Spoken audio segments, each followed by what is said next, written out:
Hi, welcome back guys. This is your friend, the What If guy, back with another fanfiction. This is the first part of What If Issei became Crimson Blaze Reaper. Now before starting, please give this video a like and subscribe to the channel if you want more videos like this. Now let's get into the fanfic. Where am I? Issei woke up to a dark place. His eyes looked around, but all he could see was darkness. He wandered around and hoped to find a way out. His search was futile and he kneeled to the ground and screamed. His scream echoed throughout the darkness. Issei suddenly felt heat rise and from the ground and scrambled up. He looked around him and saw that everything was in a blaze. Welcome to the dragon graveyard, Hyodo-kun. Issei turned around and saw a large dragon. His body was a serpent and wings were enormous. He was about the size of Great Red. Who are you?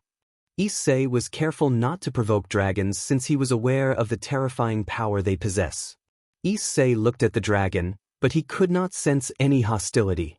My name is Saen, the Watcher of the Dragon Graveyard and one of 6 Reaper Dragons. Reaper Dragons? What are those? Issei's mind was filled with questions, but when he was about to, he was cut off and was given the answer of his unsaid question. Reaper Dragons were the first dragons to roam the world. But sadly we were a fragile race due to our bodies, but unlike the dragons that currently exist, we are a peaceful race. We do not harm unless provoked. Issei marveled at the dragon. A dragon race that doesn't like to fight was new to Issei. Issei was still angry because he died before he became the great harem king. He cursed at his weakness and for being the victim of Samel's curse. Saen, can you tell me why I'm in this graveyard? I thought only dragons could only go to this graveyard.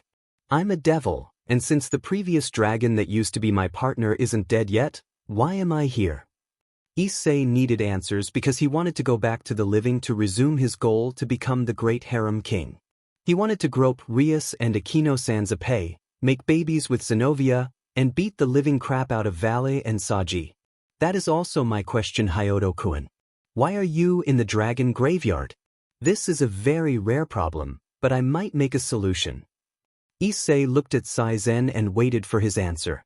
He hopes that Saen won't transfer him to hell. He would curse so much during the trip. The risk is high on this, but there is a chance it might succeed. What is it? I will do whatever it takes to return to the living. You must merge with me and relinquish your title as the Red Dragon Emperor and become the Crimson Blaze Reaper. Issei was stunned to know that another dragon was going to be his partner. He was also happy to know that he is able to go back to the living.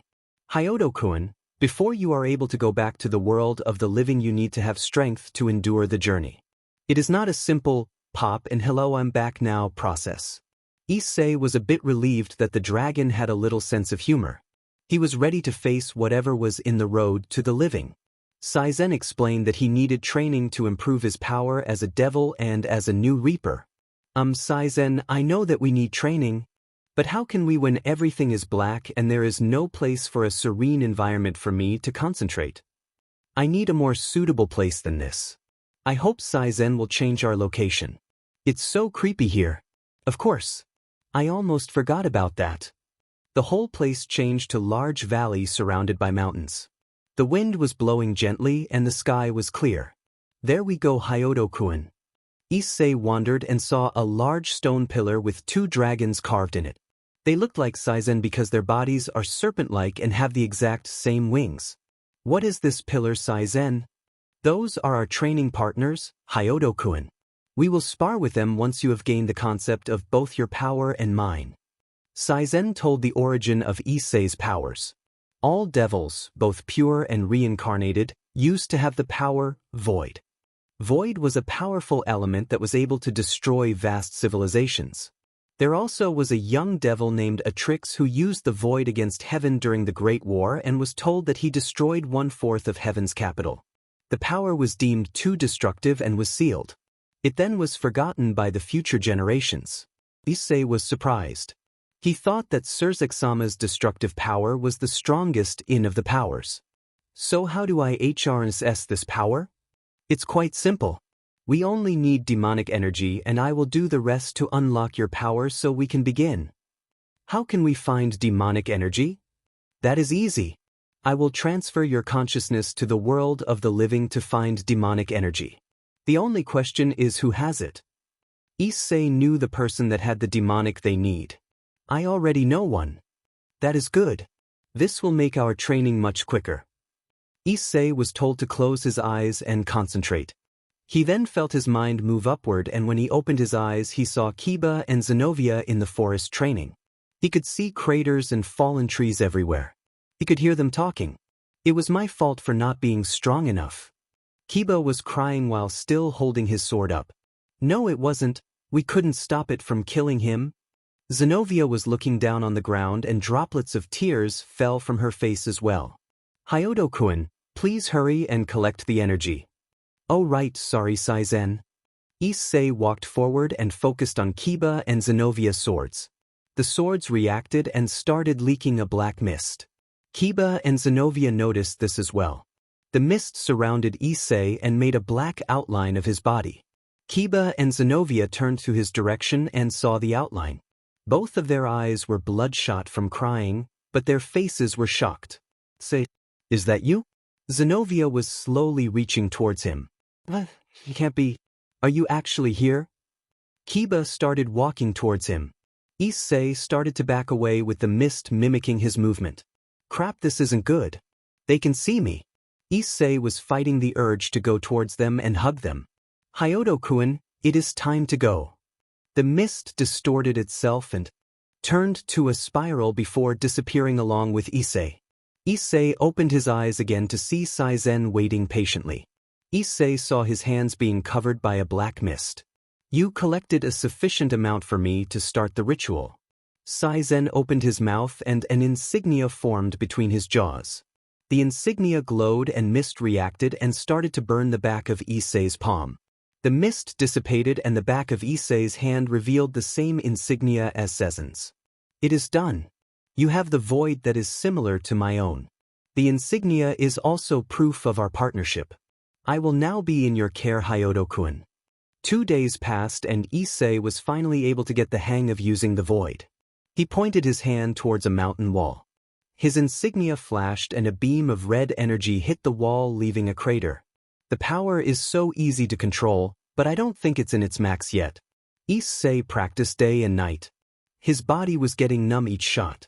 Hyodo-kun, that is only the first step, and with your new powers, your body will need training as well to endure powerful shots like that. Saen, are you a sacred gear? Well, of course. I am the Red Dragon Glaive. I am the Lost Longinus gear. Thanks for the answer, Saen. You cleared away some doubt there. I will turn to your sacred gear once you complete your body training. Days soon became weeks. Issei was working hard and completed his body training. Saen was using his powers to push Issei's body to its limits. The fact that Saen specialized in gravitational control and movement allowed Issei to keep his body moving and fit.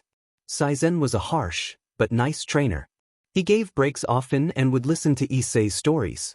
Saen promised to turn to his sacred gear form and let Issei train with it. Saen turned to a naginata. The blade was golden and the hilt was light brown. I am one of the few sacred gears to change appearance so that it suits my host's desires, but this my true form. This is cool. Can you turn gloves since I've always done hand-to-hand combat? Of course. The weapon started to glow and changed to gloves that were already in his hand. It was black with the golden insignia at the back of the gloves. The concept is the same. You can transfer as much void energy as you want into the gloves and I will be able to concentrate it easily. Hey Saen, this is an off-the-topic question, but have ever groped a pei? Yes, why? Well, it's because I want to know how you should grope it. Okay, well, to grope in a pei you must first. After the lecture about a pei, they went back to the pillar. Issei's nose was still bleeding because of Saen's techniques of Gyarpengia pei. Issei was instructed to put his hand on the pillar and put a small amount of void to activate the resting dragons. Saen said to stand back after that. The dragon carvings started to move and they swirled away like a tornado. They looked at Issei with killing intent. Issei could sense that easily. Are we going to be? Okay. Probably. Like how? 45%? probably 44. Oh crap, this won't end well.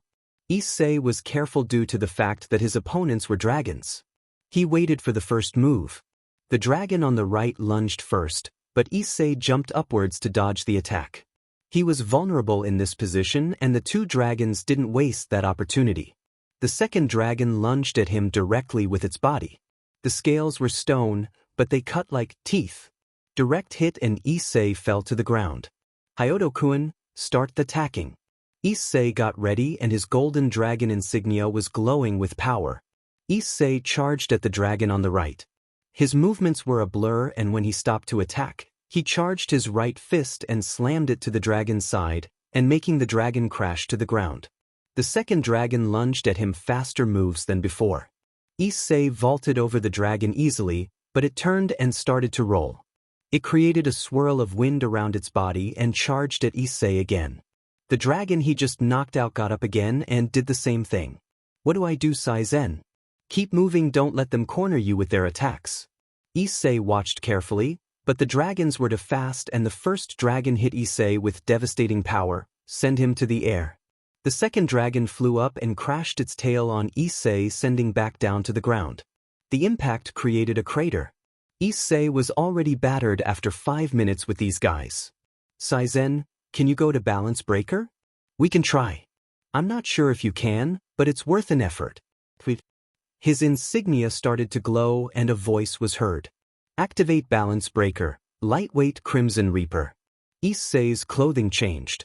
He now wore a red cloak with a black shirt and pants. Saen, what is this? Balance breaker, lightweight Crimson Reaper. This balance breaker allows you to move at extreme speeds. The material in the clothing is the same as your previous armor, but more lightweight, hence the name. Issei's body was practically light as a feather. He wanted to try the speed, so he ran at the first dragon. His speed allowed him to disappear from their sights and reappeared by crashing towards the mountain wall. It seems we need more training with the balance breakers. Issei was laying down unconscious because of the large amount of damage he received by just crashing to the wall. Idiot. The two dragons went back towards the pillar and reverted back to mere carvings. Issei woke up and finds himself in his room. Was it all a dream? He looked to the sides and he could see Rias and Asia sleeping together. He tried to touch Rias's large bust, but his hand went through. He looked closer and saw that they were also crying. He nearly forgot that he was dead. The world started to change and he was back in the valley with Saen. He had a massive headache. Issei, looks like we need more training so you may get accustomed to the speed of that balance breaker. Saen, you said balance breakers. How many balance breakers can I have? You have 4 modes of balance breakers: lightweight, shock, balance, and reaper. Okay, can you tell me the other 3 modes and what they do? Okay then. Let's start with shock. This mode gives you advanced power and defense in exchange for speed. You are also able to shoot larger and more powerful shots of void. So like a rook and bishop? Next is balance, or commonly called a warrior. It gives you medium amount of power, defense, and speed. A rook and knight combo. The last mode is reaper. You could say it is the milder version of Juggernaut Drive. This allows you to have the highest % of speed, power, and magical abilities. A queen mode. Just like Drake. That is a quick summary, but let us only use the lightweight balance breaker because it is your first balance breaker. Tell me what to do, Sensei. Issei went to balance breaker and slowly moved an inch, but when he did that, he moved at least 50 feet.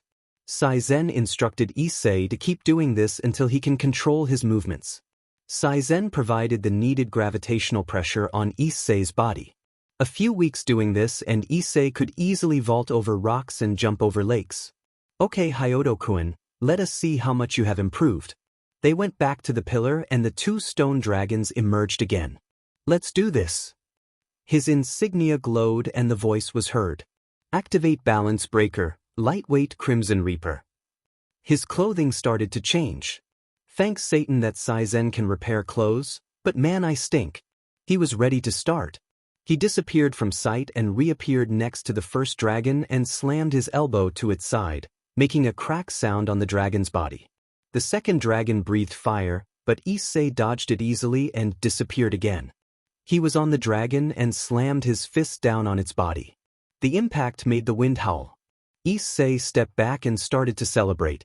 Hold on, it's not over, it never is. Issei was confused and turned around to see the two dragons staring at him as if nothing happened. I thought I beat them. They are the dual power dragons. No matter how much power you have, they can double it and add it to their own. So it's a never-ending battle? No, they only stay until your power is ready to face the journey back. The two dragons, who were always silent, spoke. I am Virium. I am Seraphim. Hyodo Issei, we deem you worthy to take the path back to the living. Are you ready to face the road ahead? A door suddenly appeared between the dragons. Partner, this is it. We needed more training, but it seems you were able to achieve the needed requirements to start the journey. You ready? Hell yeah, I'm ready for this. Step through the gate and enter hell. Your journey will begin there. It is for the best to gather allies in hell. With those final words, I stepped into hell. Issei and Saen walk to find purple sky with a blood-red moon. They see city in the distance and start to move. During the walk, Saen and Issei have a conversation. And when I walked in, I screamed like a girl. It was so embarrassing. That's funny, but I have a better story. Prove it. Okay, when I came to Earth for the first time, I met this girl named Yuri. I was in human form, so she did not notice. Did she have big épée? They were basically melons. I'm happy with that. Continue. Okay, so Yuri and I were going to a pool. I did not know what the symbols in your, bathrooms. Yeah, bathrooms. I took the one that was red and I see Yuri changing, and I think I went to the hospital because of the massive nosebleed I had. It was worth it though, cause when I fell I groped them unconsciously. I could still remember the feeling. Issei felt nostalgic. He still remembers when he groped Rias's épée. They were so soft and big. Issei had a small amount of blood going down his nose. They reached the city and looked around. Before they could enter a bar, a large man stopped Issei and said that he was supposed to be in school. Hell has schools? He was dragged toward a school that was similar to his own. He was sent to the principal's office. The principal told Issei that devils who are still in school must still finish their education even if they died. Issei was given a uniform and was sent to the class 3A. He introduced himself to the class and sat down the second seat from the back near a window. Hours after it was lunch and he got up to eat. Partner, we don't have money. Saen went back to his sacred gear form. Oh yeah, I forgot. He went straight to the principal to tell him that he did not have any money to eat. The principal said you can have 10 complimentary meals before you have to start paying, so he advised Issei to find a way to gain money. Issei went to grab a sandwich and came back to his classroom. Issei wasn't approached by anyone, just like back in Ku Academy. The teachers made an announcement that the squad battles have begun. Squad battles? What are those? Issei asked a boy behind him what squad battles. The boy said squad battles are just like raiding games back in the living. It only consists of 7 people. 1 is leader and the other 6 are their fighters. Issei asked if there are any squads willing to recruit people. The boy said that recruitments are harsh if you were going to try out for a well-known squad. Other recruitments are painless because the squad isn't well-known or low in rank. Issei went to find a squad recruitment board to see where are the openings. He found 1 opening, but it was also ranked 1000 in the leaderboards, which was high. He went straight to the tryouts and he found that the tryouts are in the stadium. The tryout was to try and hit one of the 6 squad members 5 times. The time limit was 20 minutes. Issei could see that some of the students were using sacred gears as well as the squad members. They looked strong and were if they were ranked 1000. He could see that the 6 members were girls. Have huge épée. Partner, focus. But look their chests. They're huge. Yes, they are impressive. Wait, we must focus. We do not even know what we might gain for doing this. Let's go to the library and figure out what squad battles will gain for us. I hope it lists épée. Trust me, you're not the only one. Issei read that if you can get a good reputation in squad battles, you are able to fight their champion squad. If you win against the champion squad, your squad gets 1 wish each from Satan. This could make this trip much easier and entertaining. Saen, I thought you didn't like fighting. I don't, But I might as well learn to like it if we want to get back to your harem. Issei went back to the stadium and saw that there were only about 2 people left. He went to join since the line was small. The squad members didn't even break any sweat dodging and countering each of the students' attacks. It was Issei's turn and he got a closer at the members. One had green hair. She looked intimidating. Her eyes were the same as her hair. 2 of them had blue hair. They were the same size as Kaneko with less mean and more cute. One had red hair just like Rias, but her hair was a ponytail and her eyes were brown like Akino-san. And the other 2 had black hair. They looked like twins, with the matching épée to finish it. Issei had a small nosebleed. I hope you will entertain me. The others were rather good, but they still had ways to go. The one with green hair stepped forward and activated her sacred gear. They were Tunfas. My name is Sarah, the leader of our squad. I will be your opponent. My name is Hyodo Issei and I will join your squad. The timer started and Issei made the first move. He didn't have to be in balance breaker to move fast. He disappeared from their sights. So, you're hiding? No matter, I will find Y-. She was hit in the stomach with a void-infused punch. His insignia was glowing with power. Gotcha! Sarah's body was getting numb and then suddenly a burst of energy was released from her abdomen and sent her flying to the wall. Whoa, what was that? When you are using the gloves, you are able to create a seal after you make contact with anything.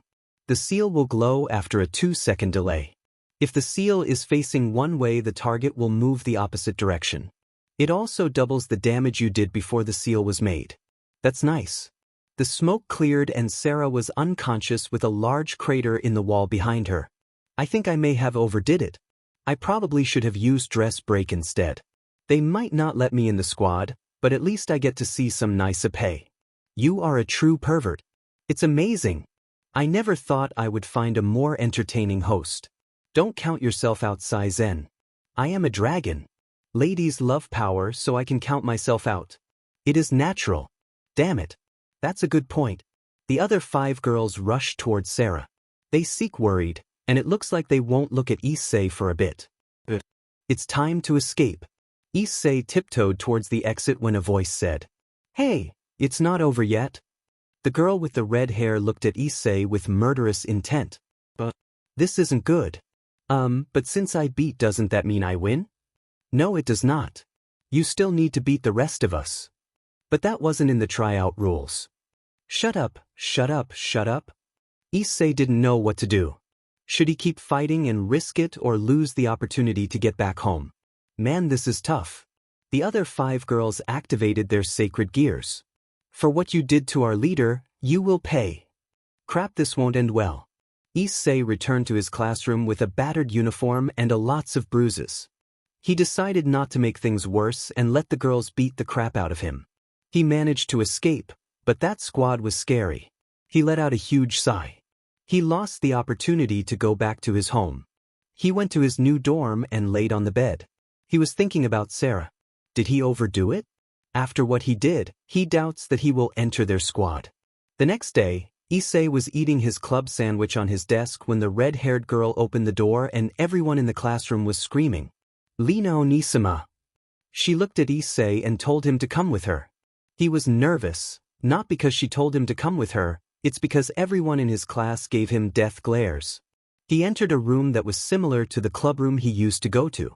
Sarah had a few bandages around her head and some in her cheek. She looked at him calmly and when she was about to speak, Issei said, "I'm sorry for doing that to you, I truly am. It will never happen again." Issei looked at Sarah to see her smile. Just like Rias. Don't worry about it. It was my mistake for getting cocky and I paid the price for it. Haha. Issei was surprised. She was carefree from what he did. We are sorry about the actions we did yesterday, Hyodo-san. Please forgive us. The red-haired girl was blushing and so did the 4 that attacked him. Please forgive them, they do not like it when they lose a comrade. Of course, I wanted to get in so bad so I didn't control my attack. Well, after that hit I took, I knew you were the one that we needed. So does that mean? Welcome to our squad, Hyodo Issei. Yes, I did it. My wish one step closer. Everyone, I'm coming back, so please wait just a little bit longer. Issei stared at the ceiling in his dorm room. Saen was asleep, so he was thinking, okay, now that I've joined a squad filled with sweet, luscious, girls, what do I do? Partner, don't talk about I'm trying to sleep. But you can't let go that they were huge, except those two girls that look like Kaneko. I don't know what you are talking about, so I'm just going to sleep. Oh, and about the they are large, but what matters is that they are soft. Well, anyway, good night, Saen. Night. The bell rang. Math ends, now it's time for lunch. Issei walked to the lunchroom and grabbed a sandwich. 7 more meals till it's time to pay. Where was he going to get a job? He returned to the classroom when Lena-san came out of the room and bumped into him. Issei wedged himself between her 2 huge melons. Saen, you were right, they do have to be soft. Issei expected to get slapped by the one this school's Onisimas, but all Lena did was hug Issei. You are a pervert, Thaisukun. I haven't had this feeling for a while now. My morality will go through the window if this keeps up. And to make it worse, she's hugging me in front of my class. Oh, death glare galore. Issei, Sarah needs you in the clubroom, but I don't seem to mind if we don't go. We can go somewhere more private. Lino Nisama, you are the best. Issei managed to get off her stuck hug and went with her towards the clubroom. They entered the room and the 2 blue-haired Lolas jumped on Issei. They were pulling on both his arms. Issei-senpai is mine. No. He's mine, I saw him first. You can't prove that. Issei made a goofy face since 2 Lolas were fighting over him. Momo, Nene, don't do such things to your senpai. Can't you see he is uncomfortable? Sarah said that while her arms crossed and looking PO'd. The 2 girls let go of Issei. Okay girls, will you all introduce yourselves to our newest member? Lena and I already did yesterday. The 2 girls that just released him went first. They had different eye colors. One had purple, the other had golden. The one with purple eyes said, My name Momo Hyo. I am a 2nd year in 2. A pleasure to meet you. My name is Nene Rendell. I am also a 2nd year in 2C. Pleasure to meet you. Issei noticed the 2 black-haired girls in the back of the room. They looked like Kuroka, Kaneko's sister. They noticed Issei looking at them. They stepped forward. The girl on the right said, My name is Korin. I am a 3rd year and an Ikomida. Nice to meet you. My name is Kurona. I am also a 3rd year and an Ikomida. Welcome to the squad. Okay, now that introductions are done, we can get to the main topic. Sarah's face was expressionless. Issei was wondering what was going on. A squad has challenged us today and we are expected to meet them in 20 minutes in the arena. Sarah-senpai, isn't the arena a bit too small for a 7-on-7 battle?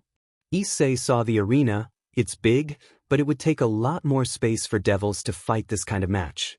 Issei, this school can create dimensions for us to fight in, so don't worry about it. It's the same thing as raiding games back in the world of the living. Well, that cleared everything up. Sarah already told us to get whatever we need to get ourselves ready. Issei went back to his dorm room and told Saen to wake up. Saen was mumbling in his sleep. Partner, I just had a glorious dream and you had to ruin it. Tell it to me later. Right now we have to go to our first squad battle. Gotcha. Saen turned to gloves and Issei picked them up. Alright Saen, let's win this one so we can go back home. I'm with you all the way. Both squads entered the arena and the whole place started to change into a large valley that was similar to the one Issei trained at. A voice was heard and it said, Squads, please prepare for battle. There was large transparent block in the sky and it was counting down. 3.2.1. The bell rang and it started. Lena attacked first with a bolt of lightning at the charging team. It hit one of the charging members in the chest. The lightning ripped the clothes off and made a small wound in girl's chest. Issei had a nosebleed. And Saen too. A dirty trick. That still won't stop me. She got up and slammed her fist on the ground and created a small quake. She looks tough. Saen, let's get in too. Saen wasn't paying attention because of the naked pair of Issei in front of them. Hoyoke. The whole squad was going up against at least person. Some were flying and diving below. Lots of demonic energy was being released at the center. Issei could see Sarah and another student fighting. Partner duck. Issei did what he was told and just barely dodged a stream of icicles. Wow, you can dodge. Is that all you can do? I heard you were the newest member and probably the weakest. Issei flinched at those words and powered up his gloves. He disappeared from the girl's sights and reappeared just below her. If that's how I am, then eat this. You should be able to handle this. Issei punched her chest and sent her flying. The seal activated and slammed her against the wall. Her clothes were ripped apart from the seal. Oh, her nipples are all pink and bright. Saen, take a look at that. Wow, the world is great. A partner, she's getting up. Not for long. Dress break. Issei stretched his arm out to her direction and the rest of her clothes were ripped. The girl screamed and covered her parts. She looked at Issei with murderous intent, but she couldn't do it cause she's naked. Saen, can you expand my dress break radius? Partner, do you think I will use my powers to make your move stronger? Alright. All you need to do is point your hand to the targets and at least 3 people will be affected. Both friends and enemies. Alright. I get to see my team and my enemies' hot naked bodies. I feel so dirty. Issei pointed his hand at the center and shot out a ball of void. It landed between Sarah and her opponent. The ball exploded and ripped apart their clothing. Sarah didn't seem to care, but the girl next to her did. She covered herself and said, "Pervert, you are an enemy of all women. You creep." Issei didn't mind that. He was called by that back in the living, and it made no difference in hell. Sarah turned around and said, "Nice technique there." She gave Issei a thumbs up, but more importantly Issei could her sweet, large and hopefully soft Bearthus. Issei was going to have a massive nosebleed if someone doesn't cover her. Issei was surprised that no one called him a huge pervert, well at least in his view. The other girls already beat the remaining people. He saw that Korin and Korina were using Senjutsu. Momo used dual guns and Nene used a katana. Scary. Lena was only using magic just like Akino. They came to congratulate Issei for a job well done. Issei was about to pass out because of their clothing. All of them were ripped in either the chest area or the waist. They didn't seem to find. Even the naked Sarah said she didn't mind being naked. Partner, I don't think these girls have a sense of morality in them. My morality is about to disappear if this keeps up. They all returned to the clubroom and Sarah said to get some rest. Issei went back to the dorm room and he nearly forgot his bag in the clubroom. He opened the door and he sees Sarah changing. Sarah turned around and said, "Oh, Issei-kun, what are you doing here? Do you need something?" Issei was going to faint. So much pay and butts. He couldn't take it. He had the urge to grab Sarah's BRSTS and grope them using Saen's techniques. "Oh, I see what you need." Did she just say that in a stuck way? Sarah came closer and pushed Issei down on the sofa. "I'm going to lose my virginity in hell." Lena opened the door and could see the situation. Issei expected her to slap the sheet out of him. She pushed over Sarah and said, "Sarah, don't do that to the boy. He needs a caring woman, not some wild girl." "Oh, come on, I wanted to do that for a long time. Let me have this one." "No, besides he already felt my BRFS, so I get first dibs." "You don't have ownership to that boy and I'm the captain, so I get first try." "Where have I seen this before?" The two Onisimas started to gather their energy. "Partner, grab your bag and let's go." Issei grabs his bag and ran out the door. He could hear muffled explosions in the room. Issei let out a huge sigh. Well, this place is so similar to home that he felt like he was back home. I wonder how long this will last before I go back. Partner. It's not when. It's an if. Remember that. Homeroom was starting. Issei was bored as always. The teacher just announced a new transfer student. "Everyone, this Suki Hana. Please get along with him." Issei looked at the new student. He looked a lot like girl. Had long black hair, nice body, and looked nice. "Partner, are you turning yaoi?" "Of course not, it's just that he looks like a girl." Suki sat next to Issei all day. He was quiet. No one approached him. Issei took this chance to get a friend in his class. He walked over to Suki and said, "Hi, I'm Issei Hyodo. It's nice to meet you, Hana-san." "Yes, it's nice to meet you as well. Dang, he does look like a girl, reminds me of Gasper." "Hey, You want to eat lunch together? You want to eat lunch with me? Yeah. I'd like to have a friend if I transferred her to you know. Suki agreed to eat with Issei and they were talking casually. Issei asked if he was in a squad. I don't have a squad cause I could just be a burden and I don't like to fight. That's alright. Can agree that some people don't want any violence. Issei noticed that Hana-san was fidgeting and looked red. Are you alright? You're red. Are you sick? Issei got up and got closer to Hana-san. Switch narration to Suki. Oh no, he noticed. I better play it cool. No, I'm alright. You sure? You don't seem like it. Trust me.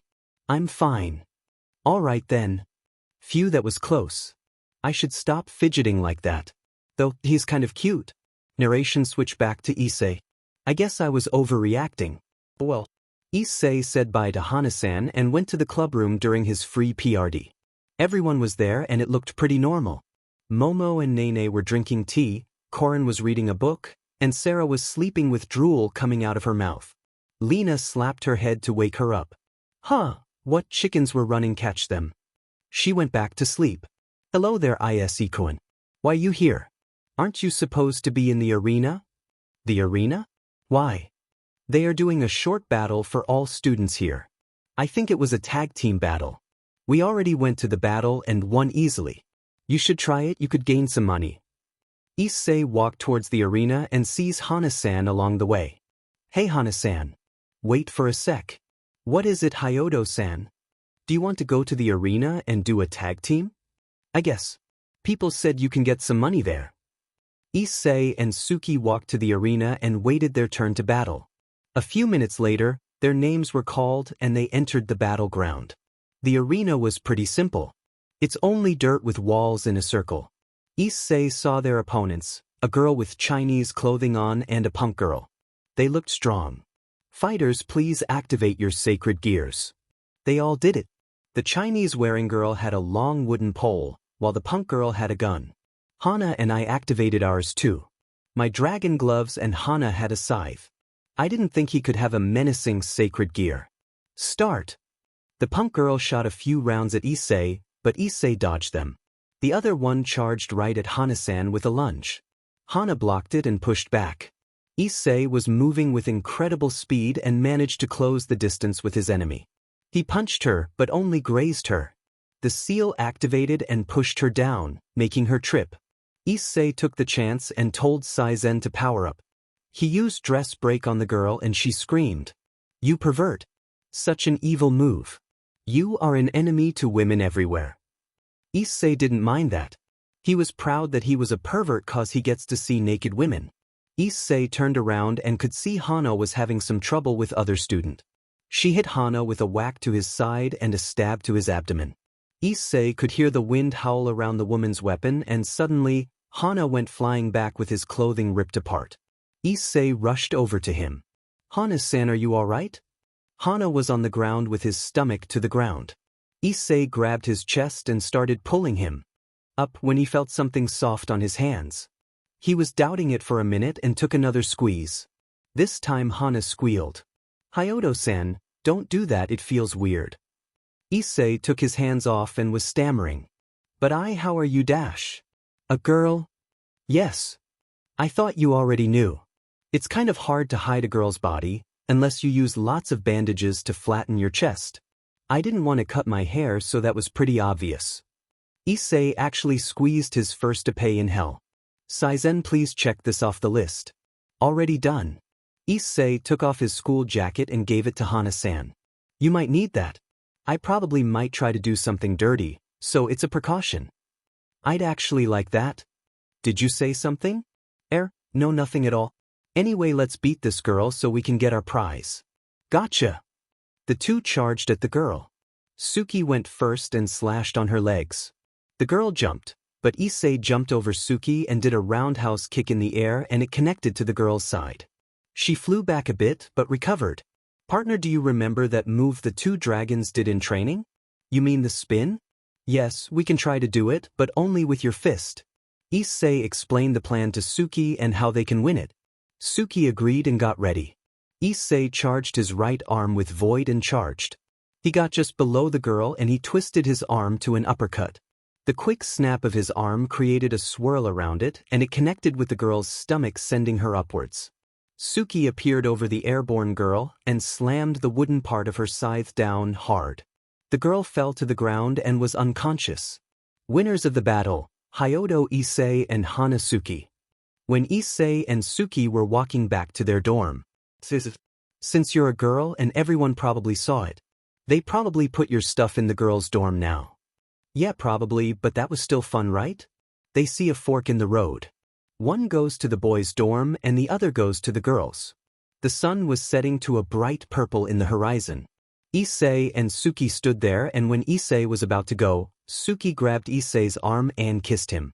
Tomorrow call me Suki. She smiled and waved goodbye.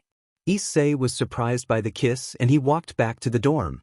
You certainly are a ladies' man. Yeah, I guess I am. Issei looked at the setting sun and wondered, is it all right to return if I already have a decent life here? Issei was slowly walking to school from his dorm room. He had a piece of bread hanging from his mouth and was silently walking to school, when a voice behind him caught his attention. Suki was running towards him. Her sleek black hair was waving against the wind and her face was filled with happiness.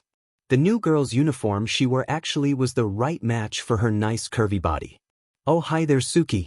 Why the big rush? Issei was looking at her with caring eyes. The thoughts he was thinking of yesterday came back to him.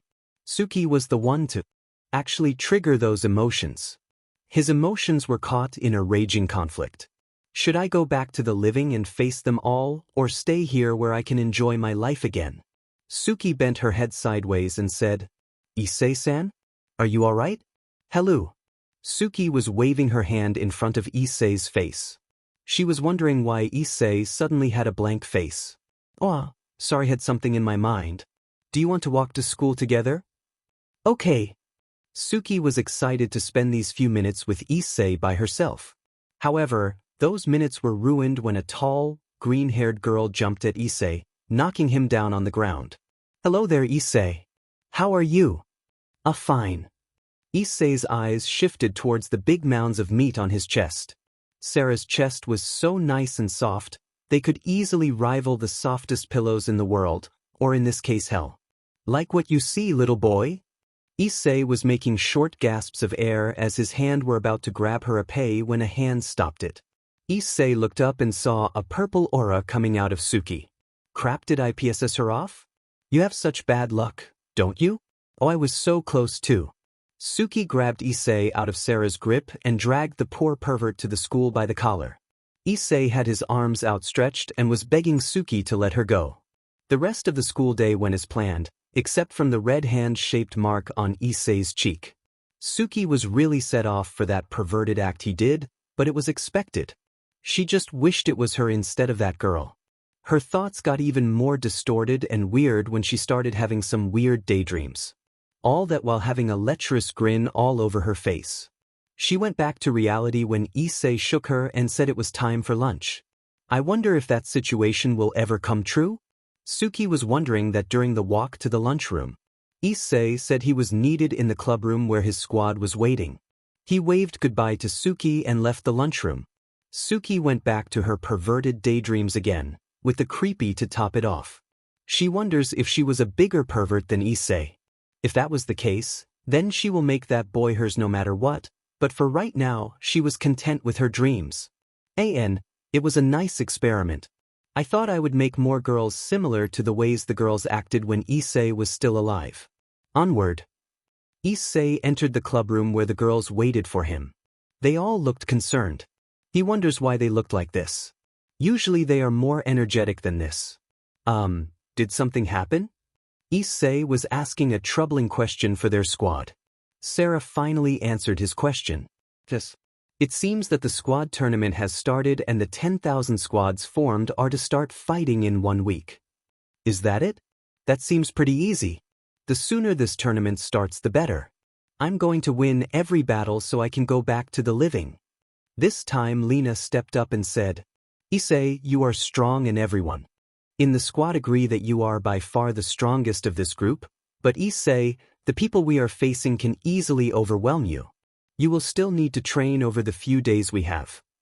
That is when Korin stepped up and said, Issei-san, I will be your partner for the duration of the week. We will need to polish your fighting style as well as your defense. I have a feeling that some of our opponents will also be Nikomadas. I will help you to defend against Senjutsu attacks. Issei merely nodded. Korin looked kind, but with training, she might be a devastating opponent to fight. Sarah dismissed the group, leaving only her and Lena in the room. It seems that this year's tournament has come unexpectedly early. Don't you think so, Sarah? Sarah nodded at her statement. This year certainly was fast. They didn't even have time to train with their squad. It looks like the masters of this tournament were eager to start. I just hope we don't lose again to that team. Do not worry. We have Issei-kun. We actually might win this year. I wouldn't be too sure. The team we lost to had an overwhelming amount of strength. Not just the leader but the whole squad. They could easily overwhelm Issei. Sarah, that is why you need to get stronger, if you want to protect that boy. This time I'll make sure last year's tragedy won't happen again. I'll protect him with every last cell in this body. I agree. If we win this tournament, then I will treat Issei at my home. Oi. What makes you think that you could have that boy? He is my subordinate. I should have rights to him first since I am the leader. Don't use that card with me, you know it won't work against me. The two girls argued for the rest of the afternoon in the clubroom. Meanwhile, Korin and Kurona were in the training ground with Issei. It was similar to the mountains he used to train with Tananim. The girls stepped forward and said, Issei-san, we will now begin your training.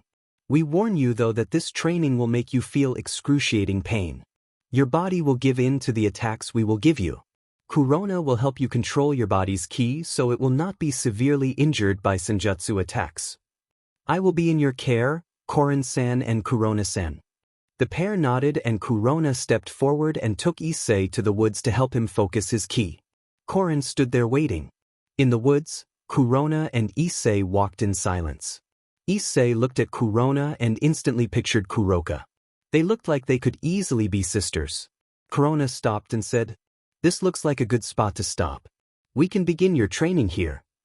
Issei and Kurona sat down on the small area that was surrounded with trees. A few rays of sunlight managed to pierce through the leaves hanging over their heads. Let us start. Yes. I'm ready. Kurona stood up and placed her hands on Issei's bare back. She instructed him to remove his shirt so he is able to harness ki from the living things around him. A green light was shining on Kurona's palms. The feeling reminded him of Kaneko-chan's healing sessions. Kurona told Issei to focus on the energy he was feeling and try to distribute it all over his body. Issei did what he was told. He closed his eyes and focused on the energy that was being poured into his body and tried to separate it and distribute them to his body evenly. He felt a rush and he could feel his body surge with power. This feeling kept going for the 2 hours they were given by Korin. He also felt something else. A soft feeling on his back. It was skin, that's for sure. It was also soft. The feeling. Issei turned around to see Kurona leaning up against him with her Brzs bear on his back. They rubbed against his broad back and Kurona let out Kurona-san, what are you doing? Say, please, make me a woman. I can't bear it anymore. My instincts are telling me to do this. Please hurry. She screamed and pushed Issei down to the ground. She had cat ears out in her tail as well. She looked at Issei with eyes that showed determination. Keikron said, Please, you don't know what you are doing. Stop this, and let's get back to our tea training. Issei couldn't think straight. She was becoming lustful. So this is the instincts of animals who are in heat. Issei's eyes shifted to her eyes and then to her body. Her soft hands slowly moved down to his pants. Her warm breath was touching Issei's cheeks. She was definitely in heat.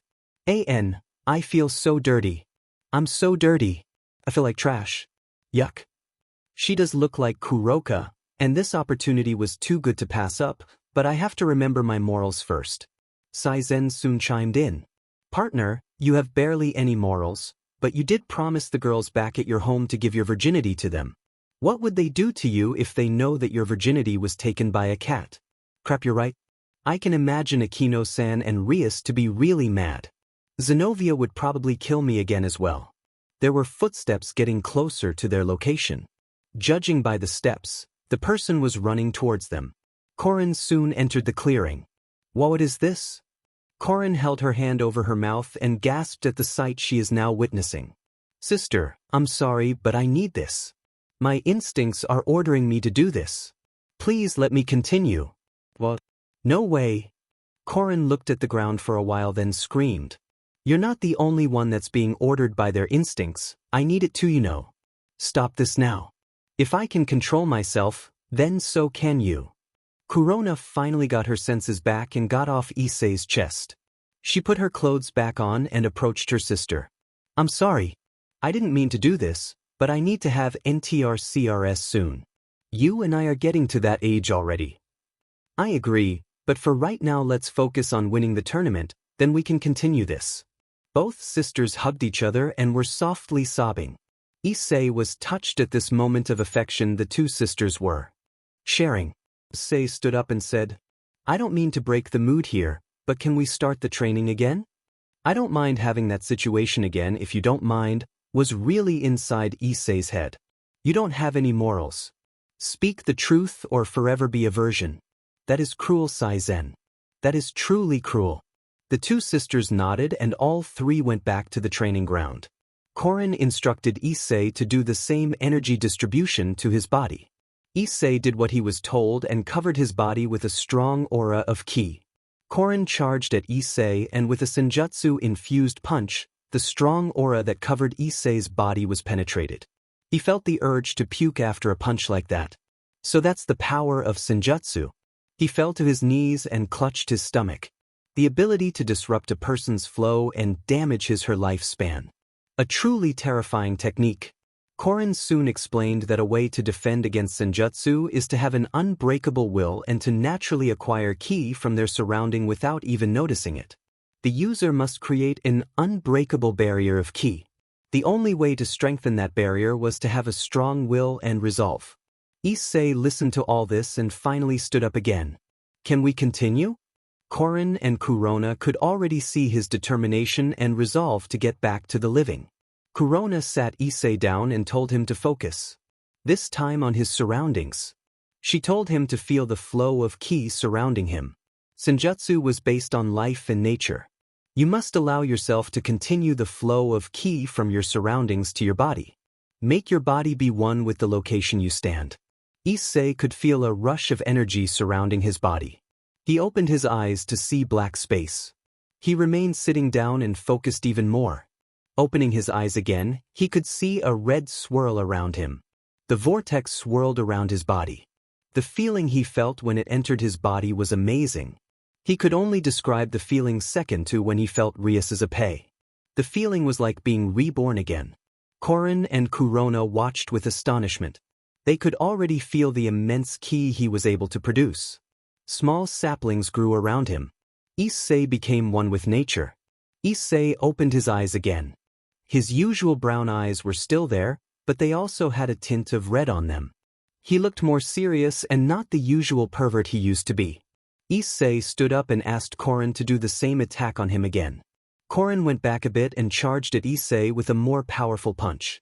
It made contact, but this time Issei merely flinched at the punch instead of falling to his knees. Corin and Kurona were amazed. He did 6 months worth of training and grasped the concept in 5 hours. He certainly was a strong boy. I will make him mine. Kurona smiled. I'll beat my sister this time. Corin smiled too. Powerful and ominous aura leaked from the two Nikomadas as they said good job to each other. Issei could feel the killing intent both of the girls were emitting. Yikes, I wonder what their problem is? Got any ideas, Saen? Partner, you seriously have no idea? I know that I can also be a pervert, but I still have to understand a maiden's heart, even though it's hard enough to understand one part of it. So what's your answer? Never mind. Don't mind that comment I said. I'll just say it has something to do with you. With me? If 2 girls are like that because of me, I probably wouldn't want to get involved. Facepalm. As they walked back to the school, Korin said to practice his defense every day until he can make ki flow around him without doing too much focus. Versatility is part of keeping yourself in the battle. Issei went back to the classroom to pick up his bag, but a girl stood there waiting. Issei-san, would you like to walk back to the dorms together? The afternoon light made her face a silhouette.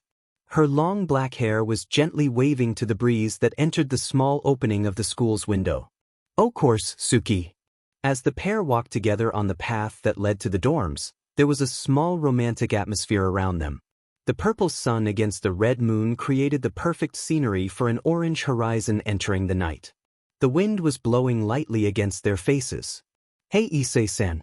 I have a question for you. What is it? Do you have a special someone? Looking up to the sky, he pondered for a short while before saying, Yes, I do. Suki looked crestfallen. She lifted her head again and said, Does she like you? For a long time. I've always loved her, but I could not convey those feelings for a long time. She felt those feelings much sooner than I did. Is that so? I wonder if I have a chance against his lover. Why do you want to know? Oh, I was just curious. A lie. They soon reached the crossroad that separated their dorms.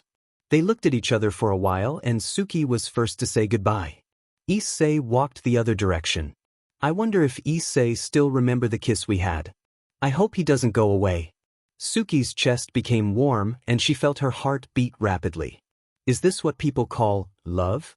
Could she have feelings for me? I should probably tell her, but that atmosphere certainly gave me feelings that I never felt, even if I was still with Rias. Those feelings, were they real? Can I give them back to her? I may not be able to relate to your feelings, but I think your feelings are being created due to the void in your heart. It aches for the love your comrades gave you. Is that so? I am only able to do this once, but I'll let you communicate with your friends back in the living. One chance is all you have to fill the emptiness in your heart. Are you willing to take it for something in the past or embrace the present and accept these new emotions you gained? The new faces you've met and perhaps the new friends you've bonded. This decision will take time, do not rush it. Tell me when you are ready. The chance, to see them again, but to leave the ones that have helped me make my goal come true. A girl with feelings that can only compare to Rias. Issei laid on his bed and laid his choices out. He still couldn't decide. In the end, he fell asleep from the fatigue of his training and the choices he now bears. As Sarah falls to the ground in defeat, Issei was the final member standing in the arena. The wind was blowing gently against the final battle. Issei was at a disadvantage. It was 5 versus 1. The odds were totally against him. It looks like this was going to be their defeat. Crap, what am I going to do? These guys are too strong. It took all of us to beat just 2 of them. This is bad. If we get hit by their attacks, we will be severely injured. I get that already. We're already so close too. Satan-sama is right there watching us. Partner, here comes one of them. Look out. Issei looked as the girl with the long samurai robe charged with her sword aiming for his heart. Issei sidestepped to the right and brought down his elbow on the opening she carelessly made. The force of the impact made a crater with the girl lying in the center of it. She soon disappeared to a bright white light. Oh, you still have some strength, boy? That is a surprise, but it is time to end this. Roland gestured to her subordinates to finish off Issei. The remaining 3 disappeared from Issei's sight. The first girl appeared on Issei's right flank and slammed her fist on Issei's side with devastating force. This sent Issei flying towards the wall where the second girl appeared and executed a perfectly timed uppercut that changed Issei's direction to up. The final girl appeared. She had a sadistic smile on her face that matched her natural blonde hair. She brought down her heel down on Issei's chest and Issei plummeted to the ground. His body was screaming at him to stop and stay down, but he stood up again. The pain he feels is excruciating. His body was shaking and it was a struggle to stand up. Well now, that just won't do. You should have just stayed down and let us win. You pathetic boy. You couldn't even protect that girl that stepped in front of you to take a blast from me. That black-haired girl, what was her name again? Roland's words were like venom and it angered Issei. This was the same feeling when Asia died, but this time it was more intense. His emotions were getting more extreme inside him. Are you going to cry, little boy? Did we strike a nerve? Too bad. You don't have the strength to back up your petty emotions. Roland smiled and laughed at the pathetic sight of a battered boy. His uniform was ripped and he had many injuries all over his body. Her subordinates laughed at Issei and also managed to spit some insults as well. Ah, you even said you were going to beat us. Ha, you never had a chance. That girl that stepped forward to take Roland-sama's blast was weak. She never had a chance against it. This pushed Issei to the limits of his anger. Even stopped trembling. The girls looked at him curiously. Saen, can you do me a favor? What is it, Hyodo-kun? Let's beat these beaches back. After what they said about Suki, I'm at my limit. So can you lend me power to beat them? I understand your anger and I will show them the terrifying power of the dragon. Saen's eyes flashed inside Issei's mind. The truly terrifying sight of an angered dragon was shown inside his mind and outside in the surface. Issei's body started to glow, his head still down. Everyone's eyes watched the light that illuminated around his body. Oh, are you going to do more of that healing crap? We can just bring it down again, so please take your time. Roland smirked at the sight. You think you can make fun of my friend that saved me? I'll take your words and shove them back down in your throats. Issei's voice contained cold anger. He raised his head and they could see his eyes glowing with a golden light. His uniform suddenly changed and the voice that echoed throughout the arena was heard. Balance Breaker activated. Ultimate Crimson Reaper. His clothing was transformed to a black and red cloak similar to the lightweight Balance Breaker. The only difference was that a red helmet was on his head. The helmet looked like the upper half of a dragon's face. It covered the owner's face except the mouth and nose. The eyes shone through the helmet's eye holes.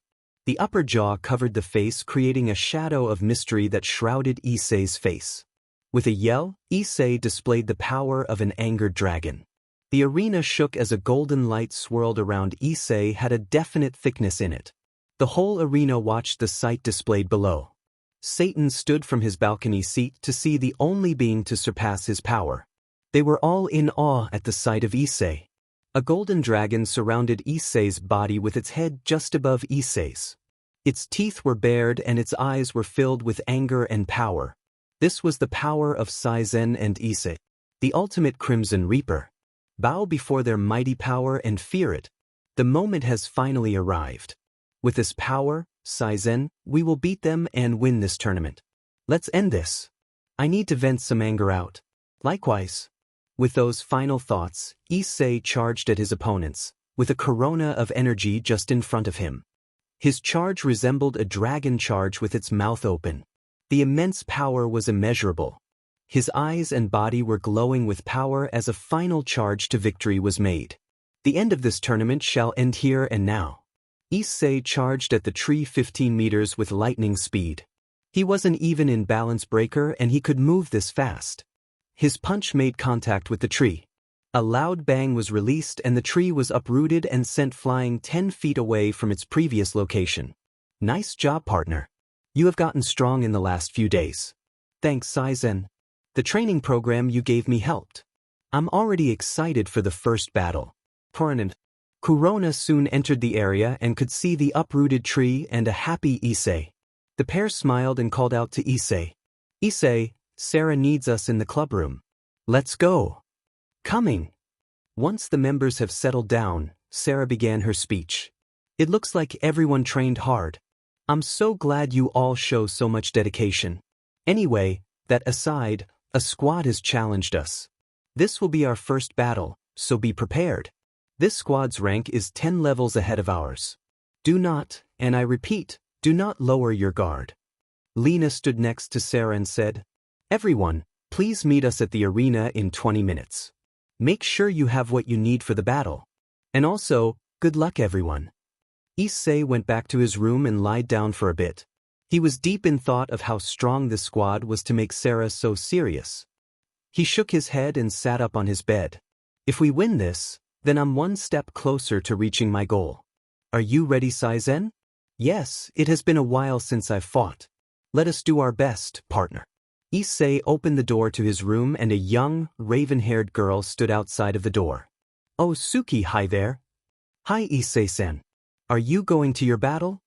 Suki's hands were rubbing each other nervously. She didn't want to have eye contact with Issei. She kept fidgeting for a while and then finally said, "Gee, good luck Issei-san." "Thanks for the support Suki, I appreciate it." Issei was about to turn and leave when Suki grabbed his hand and spun him around and gave him a kiss. The warm feeling of Suki's lips captured Issei's attention.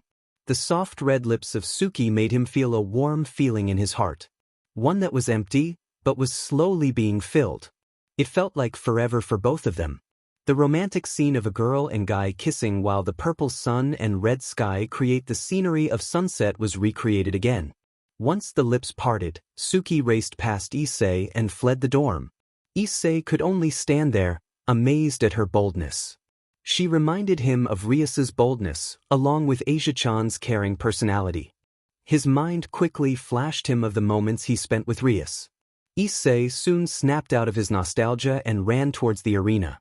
To return back to his home wasn't such a far-fetched idea. He ran to the place where he will take the first step to where his wish shall and will be granted. Issei entered the arena and walked towards the center of the circle where his squad awaited his arrival. Commencing dimensional teleportation. The voice spoke from an unknown source, then in the next moment the world changed. The new location was a large, gladiator arena.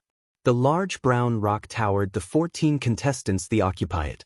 Large openings were closed by large, rusted metal gates. The contestants stared at their opponents. Issei stared at his competition with great interest. The center of the group was a girl with long, blonde hair with aqua blue eyes. Her body was fit and healthy. Her curves show off her hips and tight waist. She wore a blue and white school uniform with a tie that rested on her large D-cup BRTS. He was excited to use his new and improved dress break on that girl. "Oh voice in the sky, please start the battle already. Fighters, prepare for battle." Everyone went to their fighting poses. Issei put up his hands up to show pitch-black gloves with a golden seal on its back. Korin and Kurona had their ears and tail out. Momo took out her 2 red and brown guns, while Nene took out her shining, silver blade. The two had an unnatural sadistic look in their faces. The faces of eager battle maniacs. Lena stood there with her arms crossed under her biras with eyes filled with confidence. Finally, there was Sarah. Her hair flowed evenly to her body. The white tunfas on her hands were shining in the light. She wore a t-shirt that was tied behind her back and short jeans that showed off her light tan legs. The block in the air counted down. 3.2.1. The bell rang and both sides charged at each other with killing intent against one another. A small cloud from behind both groups could show their amazing speed. Issei charged directly at the blonde woman in front of him, and she did the same at Issei. His fists started to glow with a power that no one can ever comprehend. His fist hit the girl's belly, and the seal that later was made created even more damage to her body. She floated in the air for a couple of seconds before being greeted by a roundhouse kick so kindly given by Issei to the face, which flipped her body forward towards the ground. She fell to the ground and stayed there for a few seconds before getting back up. It was obvious that she had to struggle to get up with her knees. She spits a few blood droplets to the ground and wiping it off her mouth before lunging at Issei with her fists. The fist connected to Issei's chest. He was sent flying back a couple of feet, but with his now agile body, he flipped and touched the ground with his hand like one-arm handstand and pushing himself up to his feet. He blocked the few blows coming at him, but some managed to break through his defenses and managed to give him a few injuries. The next punch she delivered threw him to the wall, creating a crack in the arena. Dang, that actually hurt. You feel that, Saen? That certainly was a powerful punch. Best not get hit by it again. Agreed, but we need her to be vulnerable. Are you seriously thinking of that? A boy needs to fulfill her desires, no matter how immoral it is. Issei extended his right hand and a small ball of energy formed. He then threw it at the girl. She thought it was harmless until it made contact with her clothes. Her uniform was instantly ripped to shreds. Only a few pieces of her panties managed to cover up her NTMT parts. Issei had an instant nosebleed and fell backwards. No matter how much training he does, a girl's body is easily his weakness.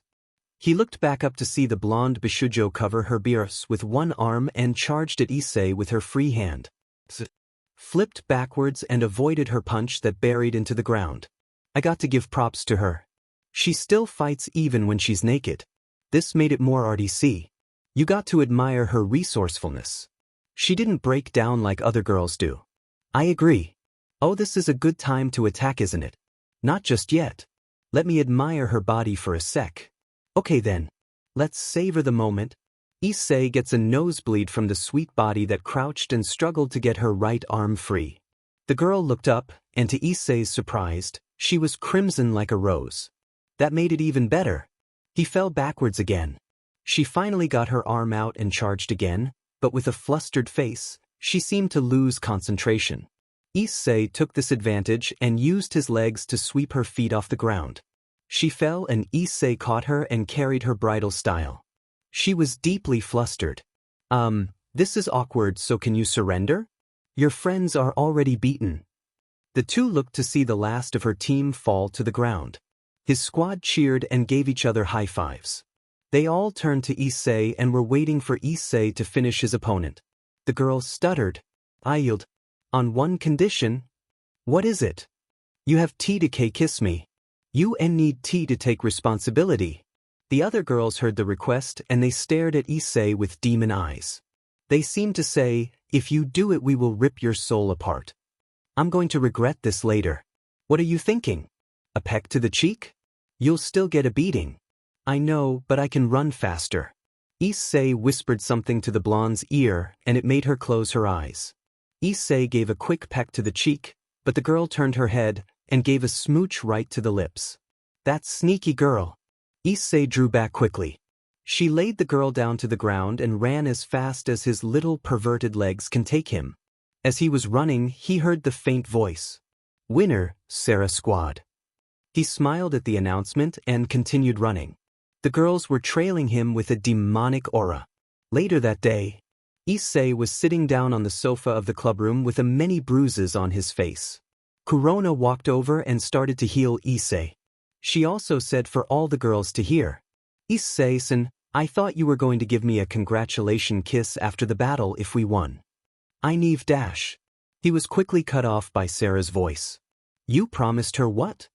Lena's voice also was heard. Oh Issei, you're so cruel. Momo and Nene said in unison. Issei-senpai, you're so mean.